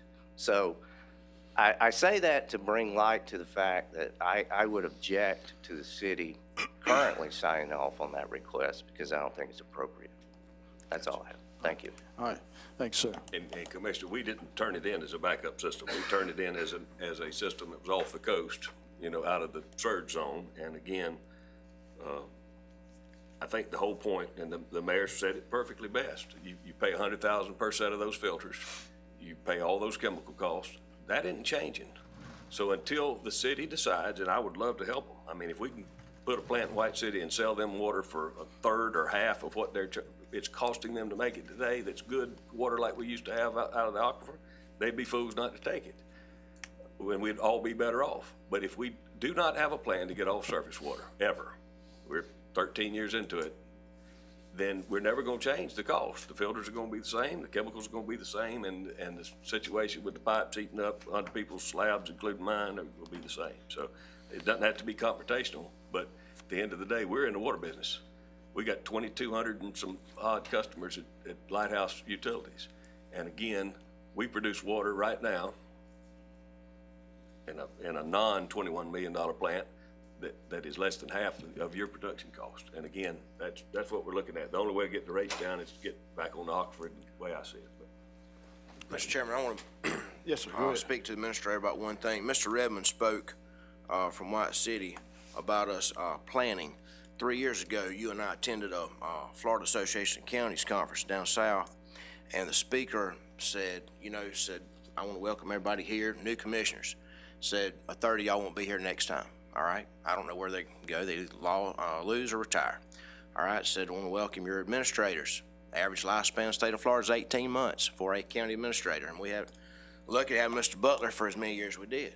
He said, we know you're elected to a 4-year term as commissioner, and then said, we know you got a 5-year capital improvement plan. Remember that? He said, how many of your counties have a 10, 15, 20, 30-year plan going forward? And folks, if you plan on living that long, we have to plan long term. You know what I mean? So I just want to let the people know that each of us have talked to the county manager and the attorney, about our requests going forward and the number of items we put on our long-term plan, including water for future growth at Indian Pass and the Cape, north end of the county, fire service, north end of the county for community water, and also getting the septic tanks off of, just getting all septic tanks along the 98 corridor and getting on moving them to sewer. So anyway, the other thing was, to fight the red tide bloom that they're having problems with down south, so anyway, that's just some of the things I wanted to mention to Mr. Redmond, that we are working toward a long-term plan. Have these items on our list. So. Thanks, sir. Go ahead, Mr. McCrone. If I could, Mr. Chairman, just to say that, let's circle back and, we can sit here and say, this was done, this is, we said it was listed as a backup. Let's put that aside. Now's the time, and I offered it to the mayor, I offered it to you, Scott. We need to sit down and figure this out for the residents of the city to lower these bills. And the ultimate answer, think about this, if the housing market fell out tomorrow and there was no new houses built, you're not getting any more taps. So we've got to figure out a resolution to this besides just new customers, because that case could happen. We've been there before. And ultimately, it should be about lowering these bills for the residents. And that's where we got to go. Let's put our feelings aside and who said this, who said that. We just need to go forward, and I'm offering that to y'all this morning as myself, and I think the chairman feels the same way. Right. So. Mr. Chairman, can I say one? Yes, sir. Go ahead. Mr. Chairman, I think that in this case, if we keep doing the same thing day in and day out and expect a different result, it's got, I think some hard decisions need to be made. And if, moving forward, if it takes a little bit of pain to get where we need to be, we need to do that. We need to do that for all the people of Gulf County, district-wide, city-wide, everybody. If you can go in there, provide a better product, save money, and that's what we need to be able to do. That's what a municipality, that's what a government ought to do for its people. Long term. Absolutely. All right. Thank you, Mr. Chairman. Yes, sir. Just to wrap this on up, and then we'll close this motion on out. But like the mayor said, the city was, I mean, they was dealt a bad hand. There's nothing we can do about it right now. I mean, they was dealt a bad hand. And so what we got to do is, like I said, we're going to either have to come together and work together, try to help them figure this situation out. And I think this is a start to where we need to get together and try to help figure this situation out. Now, we can agree to disagree, all right? And we're not, I might not like the city's plan, and the city might not like the county's plans, but we need to come try to find some middle ground so we can meet to make this right for the people. And like Commissioner McCrone said, we got to put our feelings to the side. You know, at the end of the day, we represent the people. At the end of the day, it's not about Sandy Quinn, it's not about Phil McCrone, it's not about Rex Bazette, it's not about Eric Langston, it's not about Scott Hoff, it's not about none of us, it's all about the people. And I think that if we can just remember, it's not about us, it's about the people of Gulf County. If we keep the people of Gulf County in mind, and yeah, water bills are high, yeah, but what can we do to help the city get those bills down? So that's where I'm coming from, moving forward with this issue. So we got a motion to pull the water service area ordinance by Commissioner McDaniel, second by Commissioner McCrone. Any further board discussion on this? Any opposition to motion to pull? All right, motion to pull passes 5-0. All right, moving on down to public right-of-way abandonment, Butler Bay Road.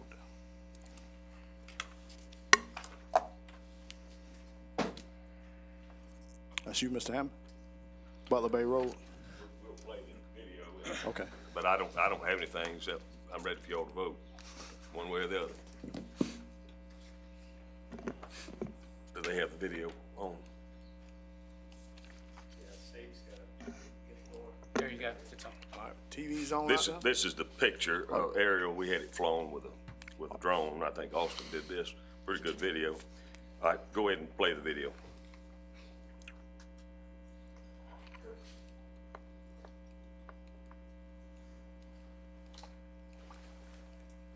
You'll notice on the right, as you're going toward the bridge, that is a beach. There's absolutely zero beach on past the bridge. So we talked about, some people had talks about accessing and doing the access to the beach or to the water on the other side. There's no beach to have any access of.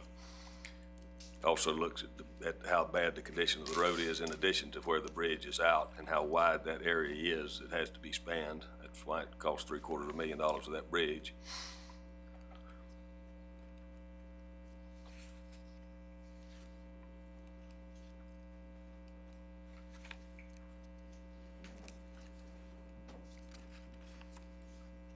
So how far do we own off that road? We just own the part right there with the road, right? We own the right of way, but we do not own to the water past the bridge. So how many feet off that road right there? Sir? How many feet from that road? 3 feet, 4 feet? I'm gonna guess 15 feet would be my guess. I thought it was 66, Michael, from the total, going each way. Is that true? I'm not positive it's 66 or 60, but again, the road's not in the center of the right of way. So wherever it is, if the road's 20 feet wide, and that's about a 20-foot wide So you said road. the road's not in the center of the right of way, so is it? So somewhere around, assuming it's a 20-foot wide road, and it were in the center, you would have, from the center line, you would have 15, 16 and a half feet. I thought you'd have 33 on each side from the center line, if you had 66. No, it's a 20-foot road, so you have to take the Well, I mean, if you're measuring from the center line, 33 feet from the center line if it's 66, that's correct. But that would be 20, that'd be 23 from the edge. But either way, it doesn't touch the water. Yeah. They got surveyed. From the edge of the road, but I was talking about from the center line, you'd have 33. In theory, if it were in the middle, yes, sir. Yeah. Okay, that's good, Steve. So you have public hearing, I'd call for public comment, and then we need to decide if you want, the county attorney's got a proposed agreement about what we would be getting, the access on the south side, the 10-foot access, the parking. They would have to put in the bridge and they'd have to resurface the road. We would own all the way to the bridge, but not past the bridge. And you would be abandoning the part from the bridge to the end which is about 217 feet, something like that. All right, this time it's open to the public. Anyone in the public, thoughts, concerns with the abandonment of Butler, public right-of-way of Butler Bay Road? Anyone in the public? At this time, it's open to the public. You can come before the board.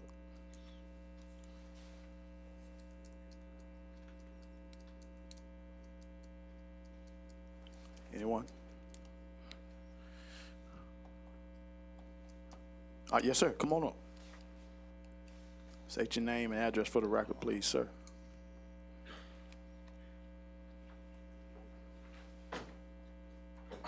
Harlan Haddock, St. Joe. In my opinion, the county does not need to abandon no county road. You need to go right there where the bridge used to be, build a little parking place. There used to be one at the very end of the road. Go where the bridge used to be and build a nice little parking area right there. Cause you still got people that uses that beach. People goes out there cast net, fishing all the time. That's just my opinion. And I think that's kind of been proposed to Mr. Haddock. All right. Anyone else in the public on this? Anyone else? I think we need to see some new drawings. I think we should be. I think we're good. We beat this thing to death. Yeah, I think we're good. Go ahead. Yes, sir. Yeah, it's my district, and the people in Highland View, they don't want us to give up the road. Okay? So, I mean, that's the bottom line. Mr. Haddock, you live in Highland View, don't you, sir? No, I was raised in Highland View. Okay. So, and I've talked to, I've had calls, people, and I've been on site 2 or 3 times, and people come up there from Highland View, they didn't have a car, they walked. So, I mean, I know we're probably gonna get hammered on this, because I'm probably gonna, I don't know, probably get outvoted, but we need to have some things in place. We need to have, if they're gonna outvote us, they need to have a valid parking area. They need to have a way to get to the road. We need all that in writing. It needs to be a public access forever. They need to maintain it, and we need some, I mean, we need to get the attorney to make sure this thing's ironclad, because we've done stuff like, well, I wasn't here, but our county did, stuff like this before, and they've not turned out the best. Okay, that's what I got to say. Mr. Chairman, if I could add to Commissioner Farrell, I'd like to see, and I'll probably get outvoted myself, we beat this thing to death, but if that construction on that development is not started in a certain amount of time, we ought to request that revert back to the county. That property once before was sold with a development in mind, sat there for 10 years. I'm just saying, if this development never comes to pass, you know, they should be a revert, or it should revert back to the county. All right, anyone else in the public before I go back to the commissioners? Anyone else in the public? All right, close to the public then. All right. Mr. McDaniel, go ahead. Thank you, Mr. Chairman. Yes, sir. And I agree with Commissioner McCrone on a reverter clause. That was something, but people, let me, and Mr. Chairman, if you'll bear with me. Yes, sir, go ahead. I've spent quite a bit. In fact, I was back yesterday, went down there and walked and looked at every angle. This particular road, and we got to go way back, way back. That was old 98. Well, every time a little hurricane come up or something, it would blow out. So we decided the state and all that we would bypass that and go out around what we call Dixie Bell Curve and tie back into old 98. Get off that thing. But the trouble with this is, this road leads to nowhere. It dead ends. Now, I'm not going, I look out after the taxpayers' dollars, and this is a case where I'm not going to spend $1 million.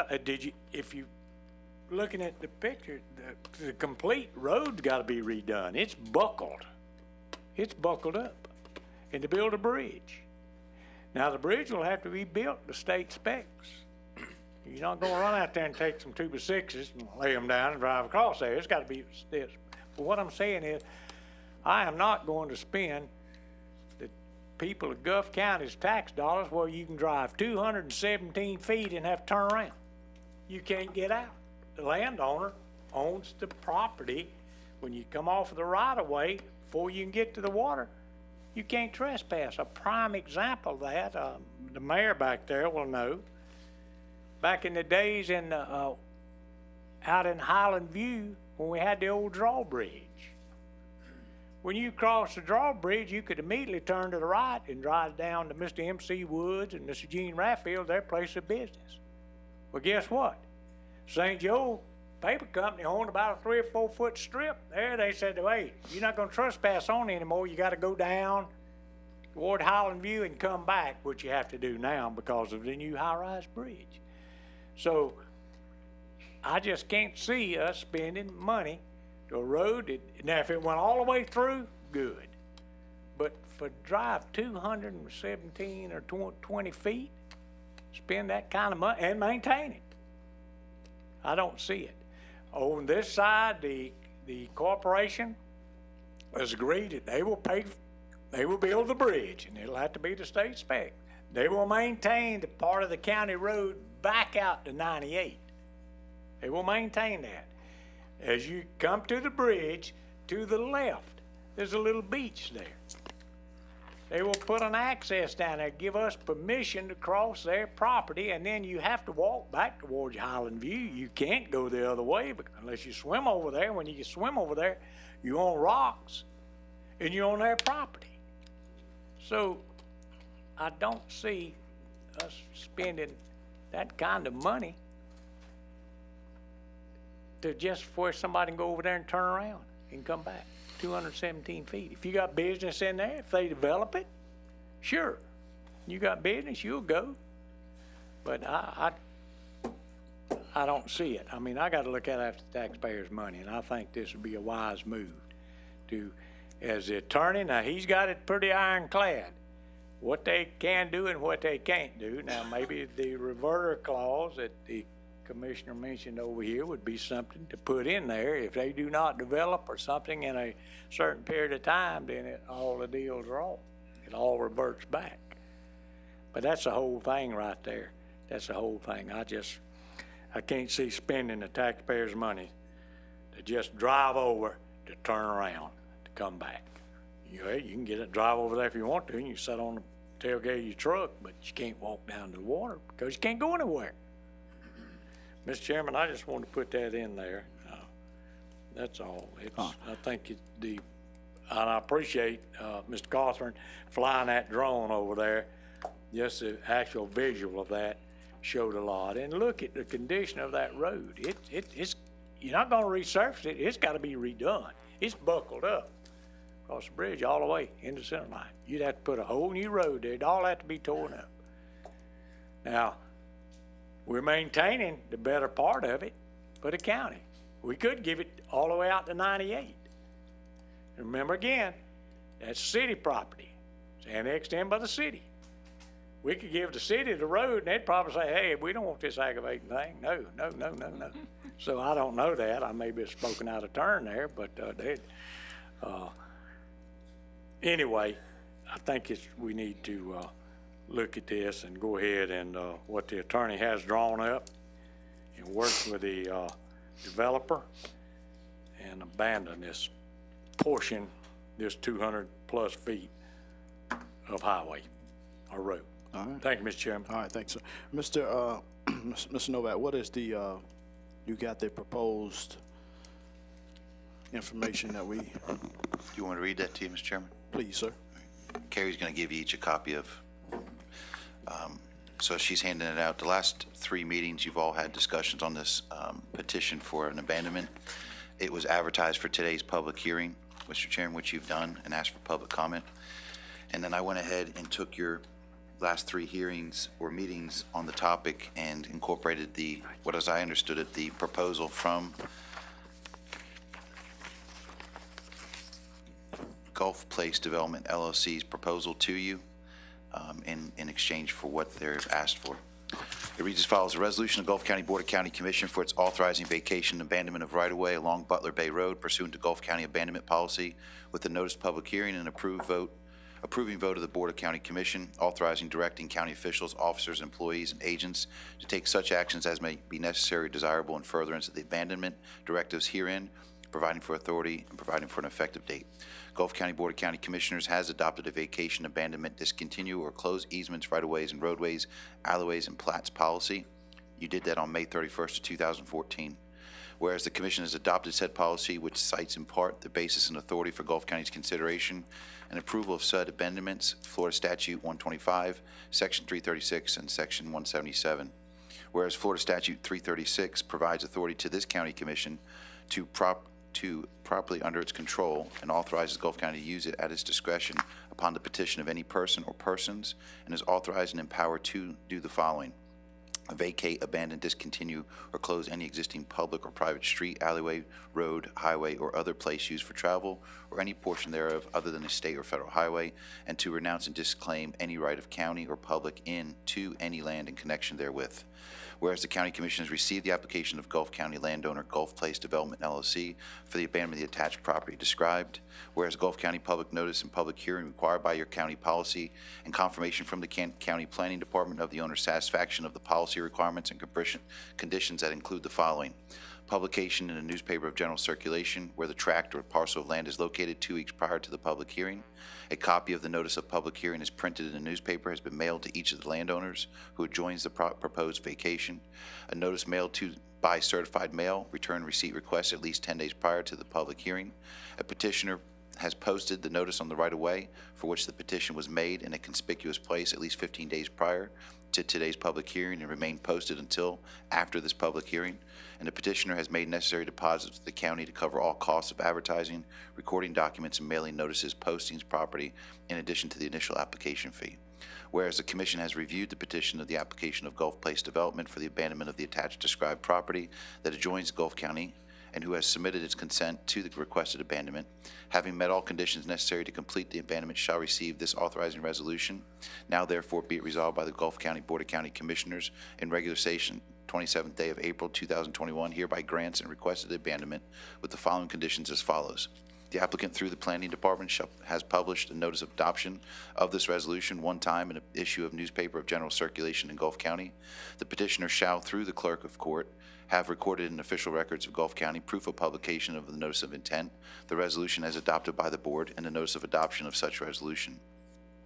The petitioner shall provide the county attorney copies of the recorded documents vacating right-of-ways, who shall then distribute the requesting parties that include the Planning Department and Public Works.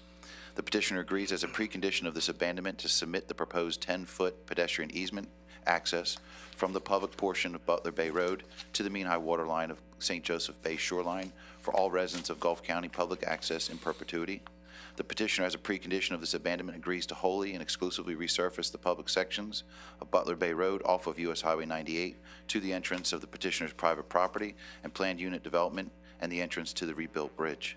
The petitioner, as a precondition of this abandonment, shall design, construct, and dedicate permanently no less than 6 public parking spaces at the terminus of the Butler Bay Road with accessibility to the pedestrian easement for public use. The petitioner agrees and wholly accepts all future maintenance obligations for all of Butler Bay Road and the new bridge to be constructed for entrance and access to its private planned unit development. The petitioner, as a precondition of this abandonment, agrees to assume all future financial responsibility for the reconstruction of the bridge crossing the tidal waters at Butler Bay Road terminus and the site of Gulf County's abandonment. The petitioner, its successors, and assigns as a precondition of this abandonment, agrees and wholly accepts all future maintenance obligations for the new bridge. Is duly adopted this 27th day of April 2021, is prepared for the chairman's signature, and I'll answer any questions with regards to the language provided. All right, thank you, sir. All right, Commissioners, any questions for Mr. Novak at this time? Mr. Chairman, I think it pretty much is self-explanatory here, and it spells out what we expect from the petitioner, and he has to comply. He can't do it, so I think it's pretty much self-explanatory here.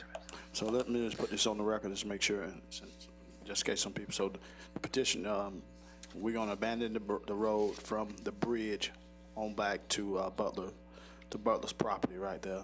and the applicant is gonna build a bridge, resurface the road all the way back to 98, which is still gonna be our road, and also gonna put us a parking lot in there for 6 vehicles, and also it's gonna give us 10 feet Yes, sir. to walk across their property to get to the water so people can fish, cast net, whatever it might be. To be honest with you, I think that's a good deal in reference to paying $1 million of taxpayers' money. I mean, if they gonna foot that bill, gonna take care of that road, I think we have to let them do it for 217 feet. But like I said, I agree with the revert clause. If they don't do anything, then it reverts back to the county. So, Mr. McDaniel, you Chairman, still have the Commissioners, floor. I'll add that reverter clause as Section J under the preconditions. Yes, sir. Chairman,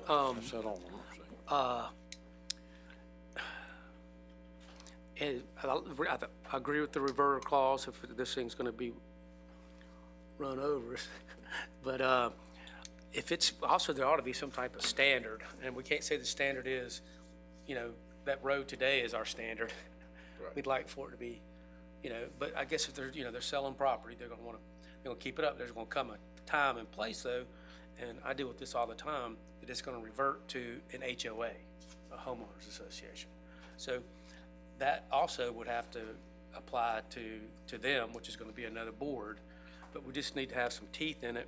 If they're gonna do it on this reverter, it needs to be to a certain standard of some type, and that's all I've got to say, Chairman.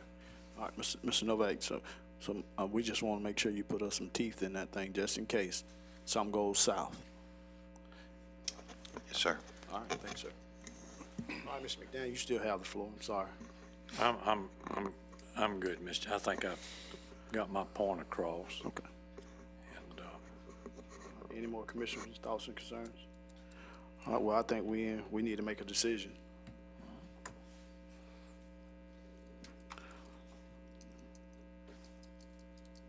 is a motion in order? Yes, sir. Mr. Chairman, I make a motion that we proceed with the abandonment. Second. All right, got a motion by Commissioner McDaniel, second by Commissioner Rich.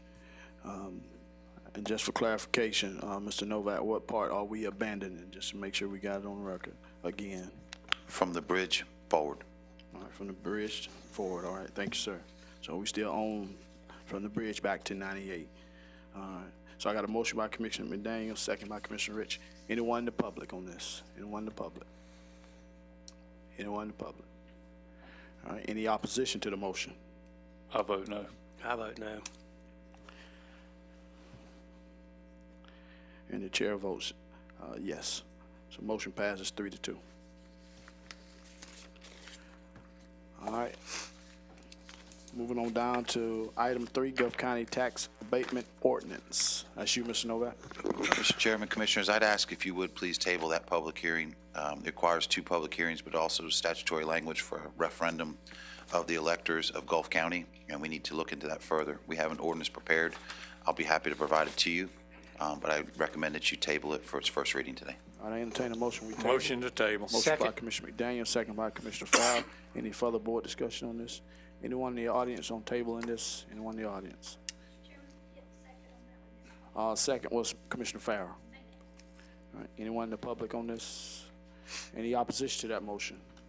All right, motion passes 5-0. All right, plat amendment application, Val del Sol Land Holdings. Mr. Novak? Jack Usman, representative. Okay.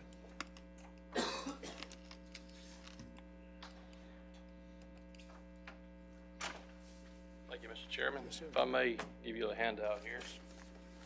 Got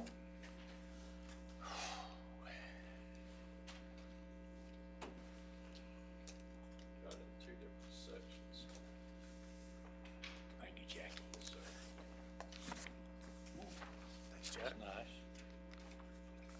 Thanks, sir. Yes, sir.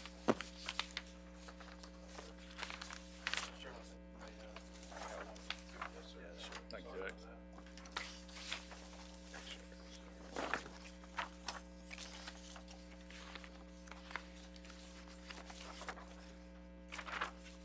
All right, we're here today to represent Villa del Sol Land Holdings. There's a couple things that are going on here. The first is the new developer that has purchased the majority of the lots in there would like to do some replatting of the lots. And in that, one of the lots is actually lot 53. I've given you a picture at the very beginning of rendering of what the lot 53 is going to look like. It's going to join the existing HOA property. Also, I've given you a site plan there to show you how lot 53 is going to be absorbed into the HOA property. The next portion of the package is pertaining to the removal of that lot 53 in addition to an additional Gulffront lot. In doing that, we're not changing the density whatsoever. There's 59 lots there today. There'll be 59 buildable lots there when we're complete. In that, Chapter 177, 051 Florida statutes, we've confirmed with the surveyor that a replat is acceptable and doable. We've actually went as far along as contacting the Florida Board of Surveyors, and they have also agreed that it's 100% correct. And the naming, the proposed name would be Villa del Sol Phase 2, replat of lots 53,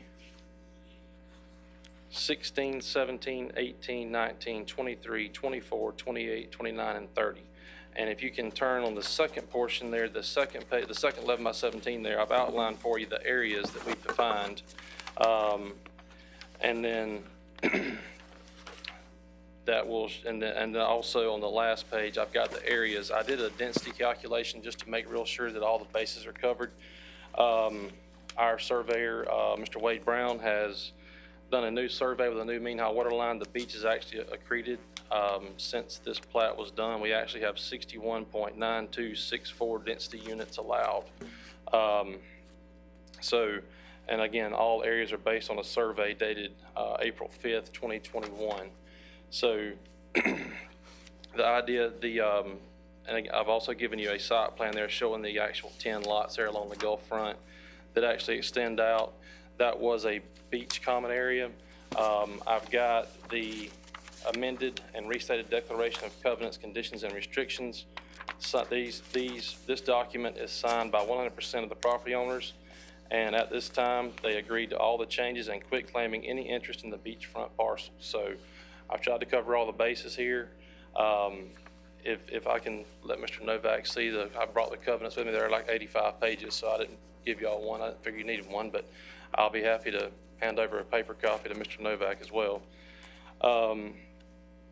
Also, I've got an email in that package there for you too from the surveyor saying he's done this numerous times, and it's pretty common. It's just not common for me, so I want to make sure I cover all the bases. All right, thank you, sir. Any questions, concerns, commissioners? Yes, sir. I've got one, Chairman. Jack said there's no density change, right? They're not asking. Okay. Yes, sir. If one lot is going to the HO, the actual developer bought the entire, with the exception of I think 6 or 7 lots. All of the lots are his now. So he's trying to make it better for what's going on today versus I think this was platted, it's plat book 5. So it was probably 2005 or so, 2004. So, I mean, as times have changed and the needs of the folks have, the buyers have changed as well. So he's trying to adapt to that. Give them more common area. Any more questions, concerns? If I could, Mr. Yes, Chairman, sir. and you said you had all owners signed off on this? Jack? Yes, sir. I've got the covenants and declarations here, and I've got the signatures I can show. Yes, sir. Okay. I mean, I don't. And Commissioner, this is an email from Tom. It says amended and Tom Gibson, I'm sorry. Amended and restated declaration of covenants, conditions, and restrictions signed by 100% of the property owners at the time agreeing to any changes and quit claiming any interest in the beachfront. That is his overall synopsis of what that document states. Okay, and I think Mr. Gibson's got ownership in it himself, I think. don't Yes, he? sir. So, but, I mean, I don't see any, I looked at it last night and went over it and back and forth, but I just wonder in the future if it'd be prudent to, let something like this go before the PDRB. I just didn't, And since we haven't had this situation in my tenure or in Don's tenure, the board can set a policy. I chose to send it directly to the board because you're the one that makes the final decision since it didn't change density. But if you want to have a policy that says that these will all go to the PDRB, the requirement by the Florida statute was have a public hearing, the county commission has to approve it. Tell me, and then we'll just institute that as policy and send it to them. But I just wonder, and Jack, you can help me on it. Y'all see this stuff every day. If, you know, doing these changes, nothing wrong with it, but if you change lot lines or setbacks, you know, would it be better to go to the Yes, sir. PDRB? You know what I'm saying? And Commissioner, I've got an email in there from Wade Brown, and it says he's done it in Franklin County, Wakulla County, 7 or 8 times in there. And every single time he's ever done it, both of those boards just go straight to the county commission. Okay. I did, and I'll, you know, when I come up here, I try to have a backup plan in case something goes wrong for me. But I did talk to Mr. Don about it. He's the chairman of the planning board, and he wrote our LDR. So, you know, he said it would be, if it were to go to the planning board, it would probably be a good thing. So, I mean, we did have an AI conversation about that, if you guys would like to do that. That way you... I'm fine with it today. I don't think we got to send this back through, but Yes, sir. I was just thinking in the future, Right. it might benefit us all, you know, as a firewall for us to you know. Yep. Yes, sir. Okay. Well, Yes, sir. being on the planning board for so long, usually they don't come and ask to keep the same number. They come and ask to add more. More, that's right. You know, so, I mean, I guess there's a little difference in that too as And well. I think that's where the line is drawn. As long as the density changes and no major infrastructure changes. I think that's the verbiage from the Florida statutes. I'm fine. Good. All right. Any more questions? So just ask this question. So in future references, y'all want to send it to the PDRB, or you want to just come straight to the board? As commissioners, I'm asking commissioners. I would say, if not the PDRB, just let the TAC committee look at it. Would that be, you know? Okay. All right. Yes, sir. You have a policy I just referenced from 2013 about abandoning plats. I would recommend that you guys would accept an amendment to that current policy to include this additional provision about amendments to existing plats to go before that. And I can put that language in there, and it'll take care of it and memorialize your future policy. Okay. Thanks, sir. And this is a public hearing, even though I got Jack up, so we. Okay. All right. All right. Step to the side 1 second, Mr. Jack. Yes, sir. All right. Anyone in the public? It's now open to the public. Anyone in the public want to come before the board in reference to this plat amendment application? Anyone in the public? Open to the public at this time.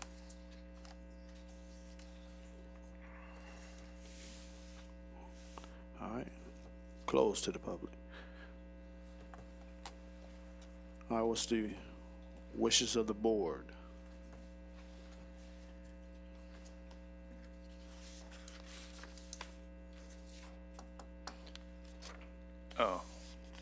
We voting on the plat itself, or we? What we need to vote on Motion approved. to send it forward?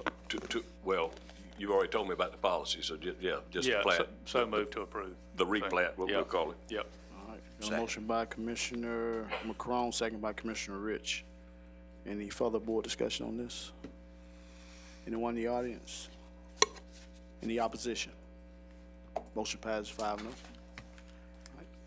Item 7, opening bid number 2021-18, sale of vacant lot, parcel ID number 06268-285R. Madam Clerk, that's you. Mr. Chairman, thank you. The county did not receive any bids on this project or the sale of this property. Thank you, ma'am. All right, Mr. Matt Herring, you have the floor, sir. Alert Gulf Boil water notices. Thank you, Chairman. Yes. Commissioners, County Administrator, Mr. Hammond, asked me to give an update on the Alert Gulf system and its capabilities for sending out boil water notices. So in the service area of the Gulf County Water Department, there are currently 3,700 contacts that are registered to get notices from us, whether it be impending weather, an emergency, or if we set it up to do a boil water notice. So we can send a boil water notice out within just a few minutes, especially if it's regular business hours. We just need a script of what you would like the boil water notice to say, and I think Mr. Butler's working on that. The 3,700 contacts is not gonna be all water customers though. If I was one of the water customers, I could be registered on there with my cell phone, my home number, and an email address. So it's possible that's only 1,200 people, or it's possible it's 2,500 people. So my suggestion would be putting something on the water bill, somehow getting the word out. If customers will go to the county website, lower right-hand corner, click on the Alert Gulf icon and sign up. They can get a phone call, an email, or a text message for the boil water notice. And they can register as many numbers, email addresses as they want. That sounds good. Any questions for Mr. Herron, Commissioners? If I could, Mr. Yes, Chairman, something totally different, Matt, and just give us a rundown on I know you've done some water rescue training, South Gulf did, was it yesterday? Yes, sir. And I think you got a man fixing to go off for training. You talk about that a little bit. Yes, sir. Months ago, when we first started planning how we were going to handle this water rescue deal, we selected someone to go to a program. They're going to go, it's a 2-week program. The first week, they will learn water rescue stuff using a personal watercraft. South Gulf currently uses wave runners. They have 2 of them. The second week, he will become an instructor so that he can come back and teach all the other members that want to be water rescue certified to do that. So it's 2 40-hour weeks, and he'll be going, he leaves May 2nd for his first week. All right, thank you, sir. Any more questions, concerns from Mr. Herron? All right, moving on down to item 9, opioid litigation, update and resolution. Mr. Novak. Commissioners, recently received an update from the Florida Attorney General with regards to the national prescription opioid litigation. There has been a proposed MOU sent around, and they're having several Zoom conferences with all the municipalities and the counties really throughout the nation. I'm going to try to summarize it for you and then ask for your consideration of the resolution that's been provided by the Attorney General. In short summary, the proposed MOU breaks the fund down on the settlement for the opioid litigation between a city and a county fund, a regional fund, and then a state fund. And Ms. Moody and her staff have been working to try to get this down. Very briefly, city and the county fund consists of 15% of the total settlement that's allocated to the state of Florida. The funds would be then distributed to the counties and qualifying municipalities. Between the counties and municipalities, it's based on a model. It's referred to as a negotiation class. The model was then developed with the National Prescription Opioid, MDL. There's 3 different things that they base it upon. It's the amount of opioids shipped to the counties, number of opioid deaths that have occurred in the county, and the number of people who suffer from opioid use disorders. Then, similar to a lot of the other items that they break down, it's based on qualified counties versus non-qualified counties. Qualified counties are a population of greater than 300,000. Non-qualified, which I know the state attorney and other groups have fought for, are counties that are smaller than 300,000. So the proposed distribution for counties that are not qualified counties or less than 300,000, there is a distribution and a model, and they give you a summary of what comes to each of those counties. It's a few $1,000s that comes to the county, and then the city of Weewillitch and the city of Port St. Joe. But for the purposes of Gulf County and other non-qualified counties, that it would go into a state fund that then the state would find regional programs that would help on these opioid abuse and opioid deaths and opioid in terms of the criminal elements of it and fighting it going forward in the future. The smaller counties, they would pool the funds of that 15%, and they would come up with programs in the small rural counties. So this is the proposal to Gulf County and other counties that are similarly situated. They have provided us a resolution. If you want me to, I can read it by title for your consideration. With your resolution, then we can move forward and sign the MOU and provide that to Ms. Moody's office, and then obviously, hopefully participate in that final global settlement on the opioid litigation. You can read it by title, please. The resolution supporting a unified plan of the allocation, the use of opioid settlement proceeds, and authorizing Gulf County to execute the Florida Memorandum of Understanding and formal agreements implementing a unified plan. Whereas Gulf County in Florida is a litigating public entity with claims pending in the federal district court. regarding National Prescription Opiate Litigation, MDL 2804. And whereas attorneys representing the state of Florida and various local governments involved in the litigation have proposed a unified plan for the allocation and use of proposed settlement dollars from the multi-district litigation. Whereas the Florida Memorandum of Understanding sets forth a non-binding general framework of a unified plan for the proposed allocation and use of opioid settlement proceeds, it is further anticipated that the formal agreements implemented by the Florida plan will be entered into at a future date. And whereas the participation in the Florida plan by a large majority of Florida counties will be materially increase the amount of funds to Florida and should improve Florida's relative bargaining position during the additional settlement negotiations. Now therefore be it resolved that Gulf County in the state of Florida hereby acknowledges its support of a unified plan for the allocation and use of opioid settlement proceeds as generally described in the Memorandum of Understanding, that Gulf County is hereby authorized to execute the Florida Memorandum of Understanding in its substantial form contained as Exhibit A and authorizing Chairman Quinn to sign it. That Chairman Quinn is hereby authorized to execute the formal agreement implementing a unified plan for the allocation and use of the settlement proceeds that is not substantially inconsistent with the MOU and this resolution, subject to the approval to form, and that the clerk be and hereby is instructed to record this resolution in the appropriate record book and date of its adoption, proposed for today, April 27th, 2021, and is prepared for Chairman Quinn's signature.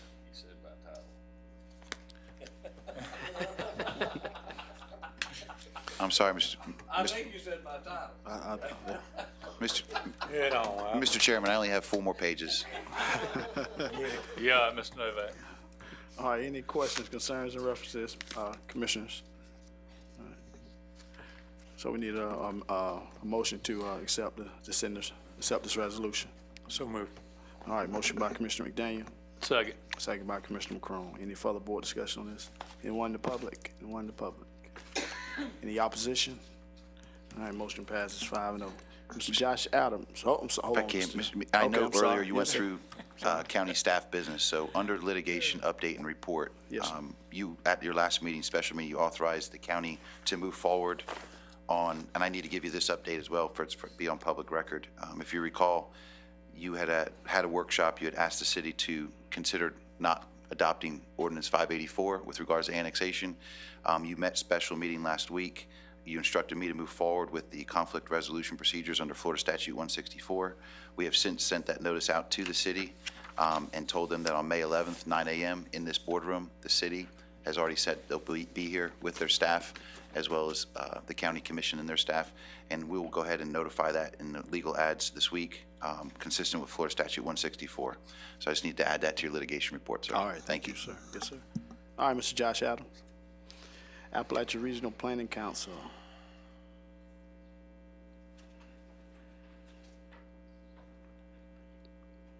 Hey there, good morning, Commissioners. Good morning. Josh Adams with the Appalachia Regional Planning Council. Just going to give you a really short overview of a memorandum of understanding that was passed by ARPC back in November of 2020. We're calling it the Appalachia Resilience Collaborative, and would like to introduce it for consideration for adoption to y'all. Just a real brief overview, structure, and why we're doing it. So, like I said, we established it in November of 2020. It's anything that comes out of it. The collaborative is non-binding. It's not meant to restrict growth or impose harsh restrictions on development, anything like that. Goal is just to develop region-wide standards to reduce duplicity of efforts by grouping them under one umbrella. If one community is doing one thing to, let's just say, for example, reduce their community rating system for flood insurance, for example, how might we be able to extend that to another county, city, et cetera, to make better on funding opportunities such like that. Initiatives are member-driven. This means ideas suited to, for a region will come from county and city leadership. We don't want anyone from Broward County, Jacksonville, Tampa giving us any suggestions what to do. So really we want it to be our region's own plan there. And at the end of it, develop an action plan. So this action plan would provide a set of goals, standards, et cetera, so that we would be able to, as funding comes down the pipeline, go ahead and take advantage of those. So the structure of the collaborative, ARPC has an executive steering committee. That would in effect be at the top, if you would, of a triangle. Two other parts would be a working group comprised of county, municipality staff. We're not asking any commitment of funds, just sometime every now and then to weigh in on the development of plans and such. And private partners, what is the private sector doing? What's the best industry standards? What kind of ideas can we come up with from them? Again, them not driving it, but being able to feed us ideas. So resiliency is a big buzzword. Webster Dictionary just defines that as the ability of something to return to its original size or shape after being oppressed, the ability to recover from or adjust easily to misfortune or change. And that's really the big goals of this, is how can we better our recovery from different disasters, et cetera. So benefits are wide joined. So in Governor DeSantis, the Senate, Mr. Simpson and Speaker Sprouse have all been very vocal about supporting these sort of regional collaboratives, and it looks like there's going to be a lot of funding coming in from the state. So we really want to get out ahead and structure this group to be able to go ahead and be in receipt of those funds ahead of those coming out, kind of get ahead of the curve there, and serve as a centralized forum for resilience. So if anything Gulf County is doing great, and maybe Wakulla or Jefferson can listen in and say, oh, that's a great idea, we'll do that too. That's really the goals here. So I also like to identify common resiliency needs so that, like I said earlier, grants can be pursued. So that was just a real brief rundown, and if y'all have any questions, I would love to help to answer those. Any questions from Mr. Adams? Commissioners, any questions? Yeah, one question. Yes, sir. When we're gonna go back to meeting? I think in a month or two. Well, good, we'll come back. All righty, yes, sir. All right. Any questions, Mr. Hammond, on this? You had a chance to look at it? Yeah, I looked at it also. Any questions, commissioners? All right. All right, what's the wishes of the board? Make a motion to approve. All right, got a motion by Commissioner Farrell to accept the MOU. Second. Second by Commissioner McCrone. Any further board discussion? Anyone in the public? Anyone in the public on this? Or any opposition? All right, motion to approve passes 5-0. All right, thank y'all so much. All right, you have a safe trip back. All right, moving on down. Item 11, Ms. Linwood Brewer, Cape Sandblast. Yeah, I think her husband came for. All right, Mr. Hammond, you have the floor, sir. Administrative update and report. Sherry's got a firefighter grant.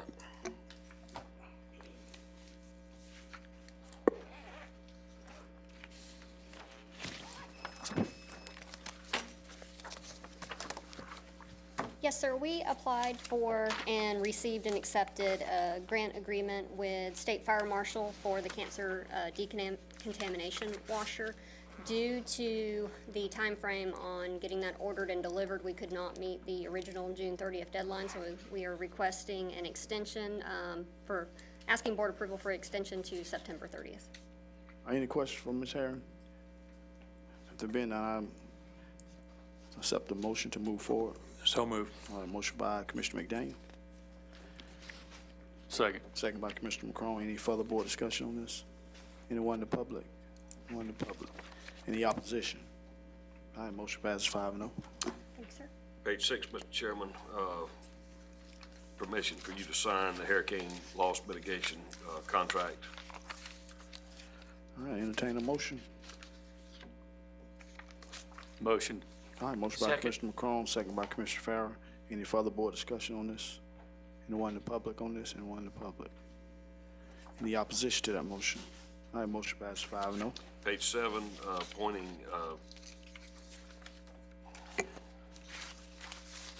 Al McCambry, who's the director of the Gulf Franklin Center, to the EDC board. Questions, commissioners, concerns in reference to this? There being none, accept the motion to move forward. So moved. All right, motion by Commissioner McDaniel. Second. Second by Commissioner Rich. Any further board discussion? Anyone in the audience? Any opposition? All right, motion passes 5-0. Page, well, below 7, there's no page number on this one. Need permission to apply to Triumph for the floating dry dock. The numbers will be contingent upon what Franklin County does next Tuesday, which we're on their agenda for next Tuesday morning, but need permission to approve us applying for that. All right. Questions, concerns, commissioners? If there be none, I accept the motion. So moved to approve. All right, Second. Motion by Commissioner McCrone, second by Commissioner Farrell. Any further board discussion on this? Anyone in the public? Anyone in the public? Any opposition? All right, motion passed 5-0. Next one, application for fuel facility. This is the biofuel that will make jet fuel and diesel. Need a letter of support. I didn't get all the backup documentation that I was hoping for last night, but support. This is for a Department of Energy grant. It would be a $5 million grant. All right, any questions, concerns with this, commissioners? If there be none, I entertain a motion. So moved. All right, motion by Commissioner letter. Rich, Support. Second. second by Commissioner McCrone. Any further board discussion on this? Anyone in the public on this? Anyone in the public? Any opposition to that motion? All right, motion passes 5-0. Mr. McCrone and I met with the Humane Society representatives a couple weeks ago, and they wanted to bring back up the animal control tethering ordinance. And my suggestion is if you're interested, we'll advertise for that. It would eliminate the tethering in vehicles, but would have tethering not in vehicles would be prohibited. So if the board's interested, we'll advertise that for the next meeting. Questions, commissioners, concerns? You need a motion for to move forward to advertise it? Please. All right, I entertain a motion.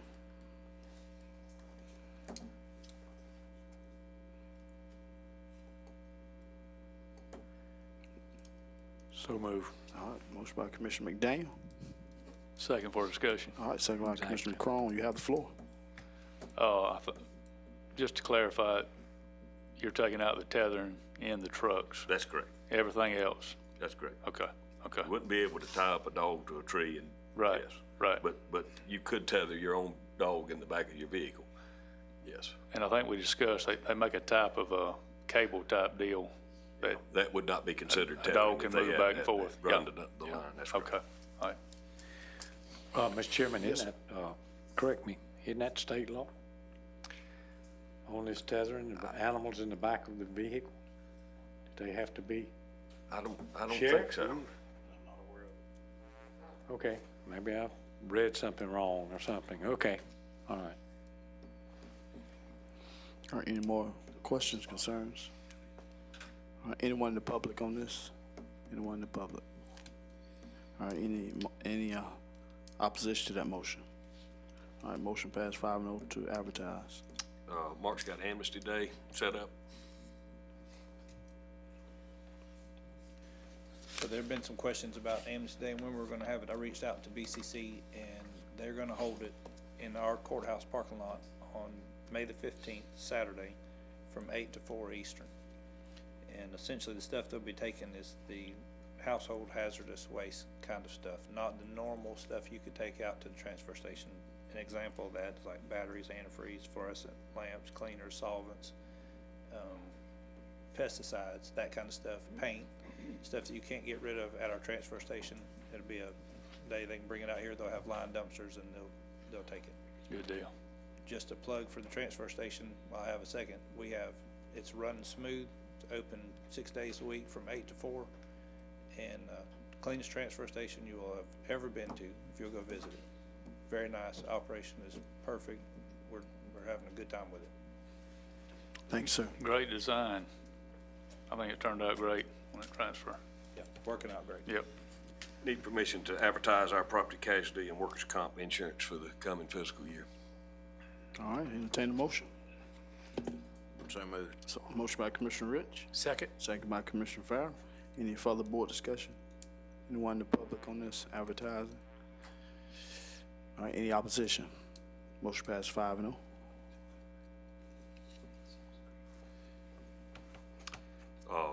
We we've decided not to buy the state contract portable bath facility, so we're going to be building it ourselves at Beacon Hill Park. Jeremy's got one other thing on software. The Fish and Wildlife provided us an MOU stating the commission's responsibilities on Salls Creek Road as well as the Gulf counties in terms of that transfer. I've reviewed it. I'd like permission through a vote to have the chairman sign this MOU so they can move forward with commencing on that transfer. Questions, concerns, Commissioner? Yes, sir. Chairman, thank you. Chairman, does in that agreement, does that have the maintenance schedule or anything about the maintenance on that road? Because they're going to provide that maintenance. They are, but there's no schedule in here, but it does lay out their obligations for the maintenance. I don't know the schedule.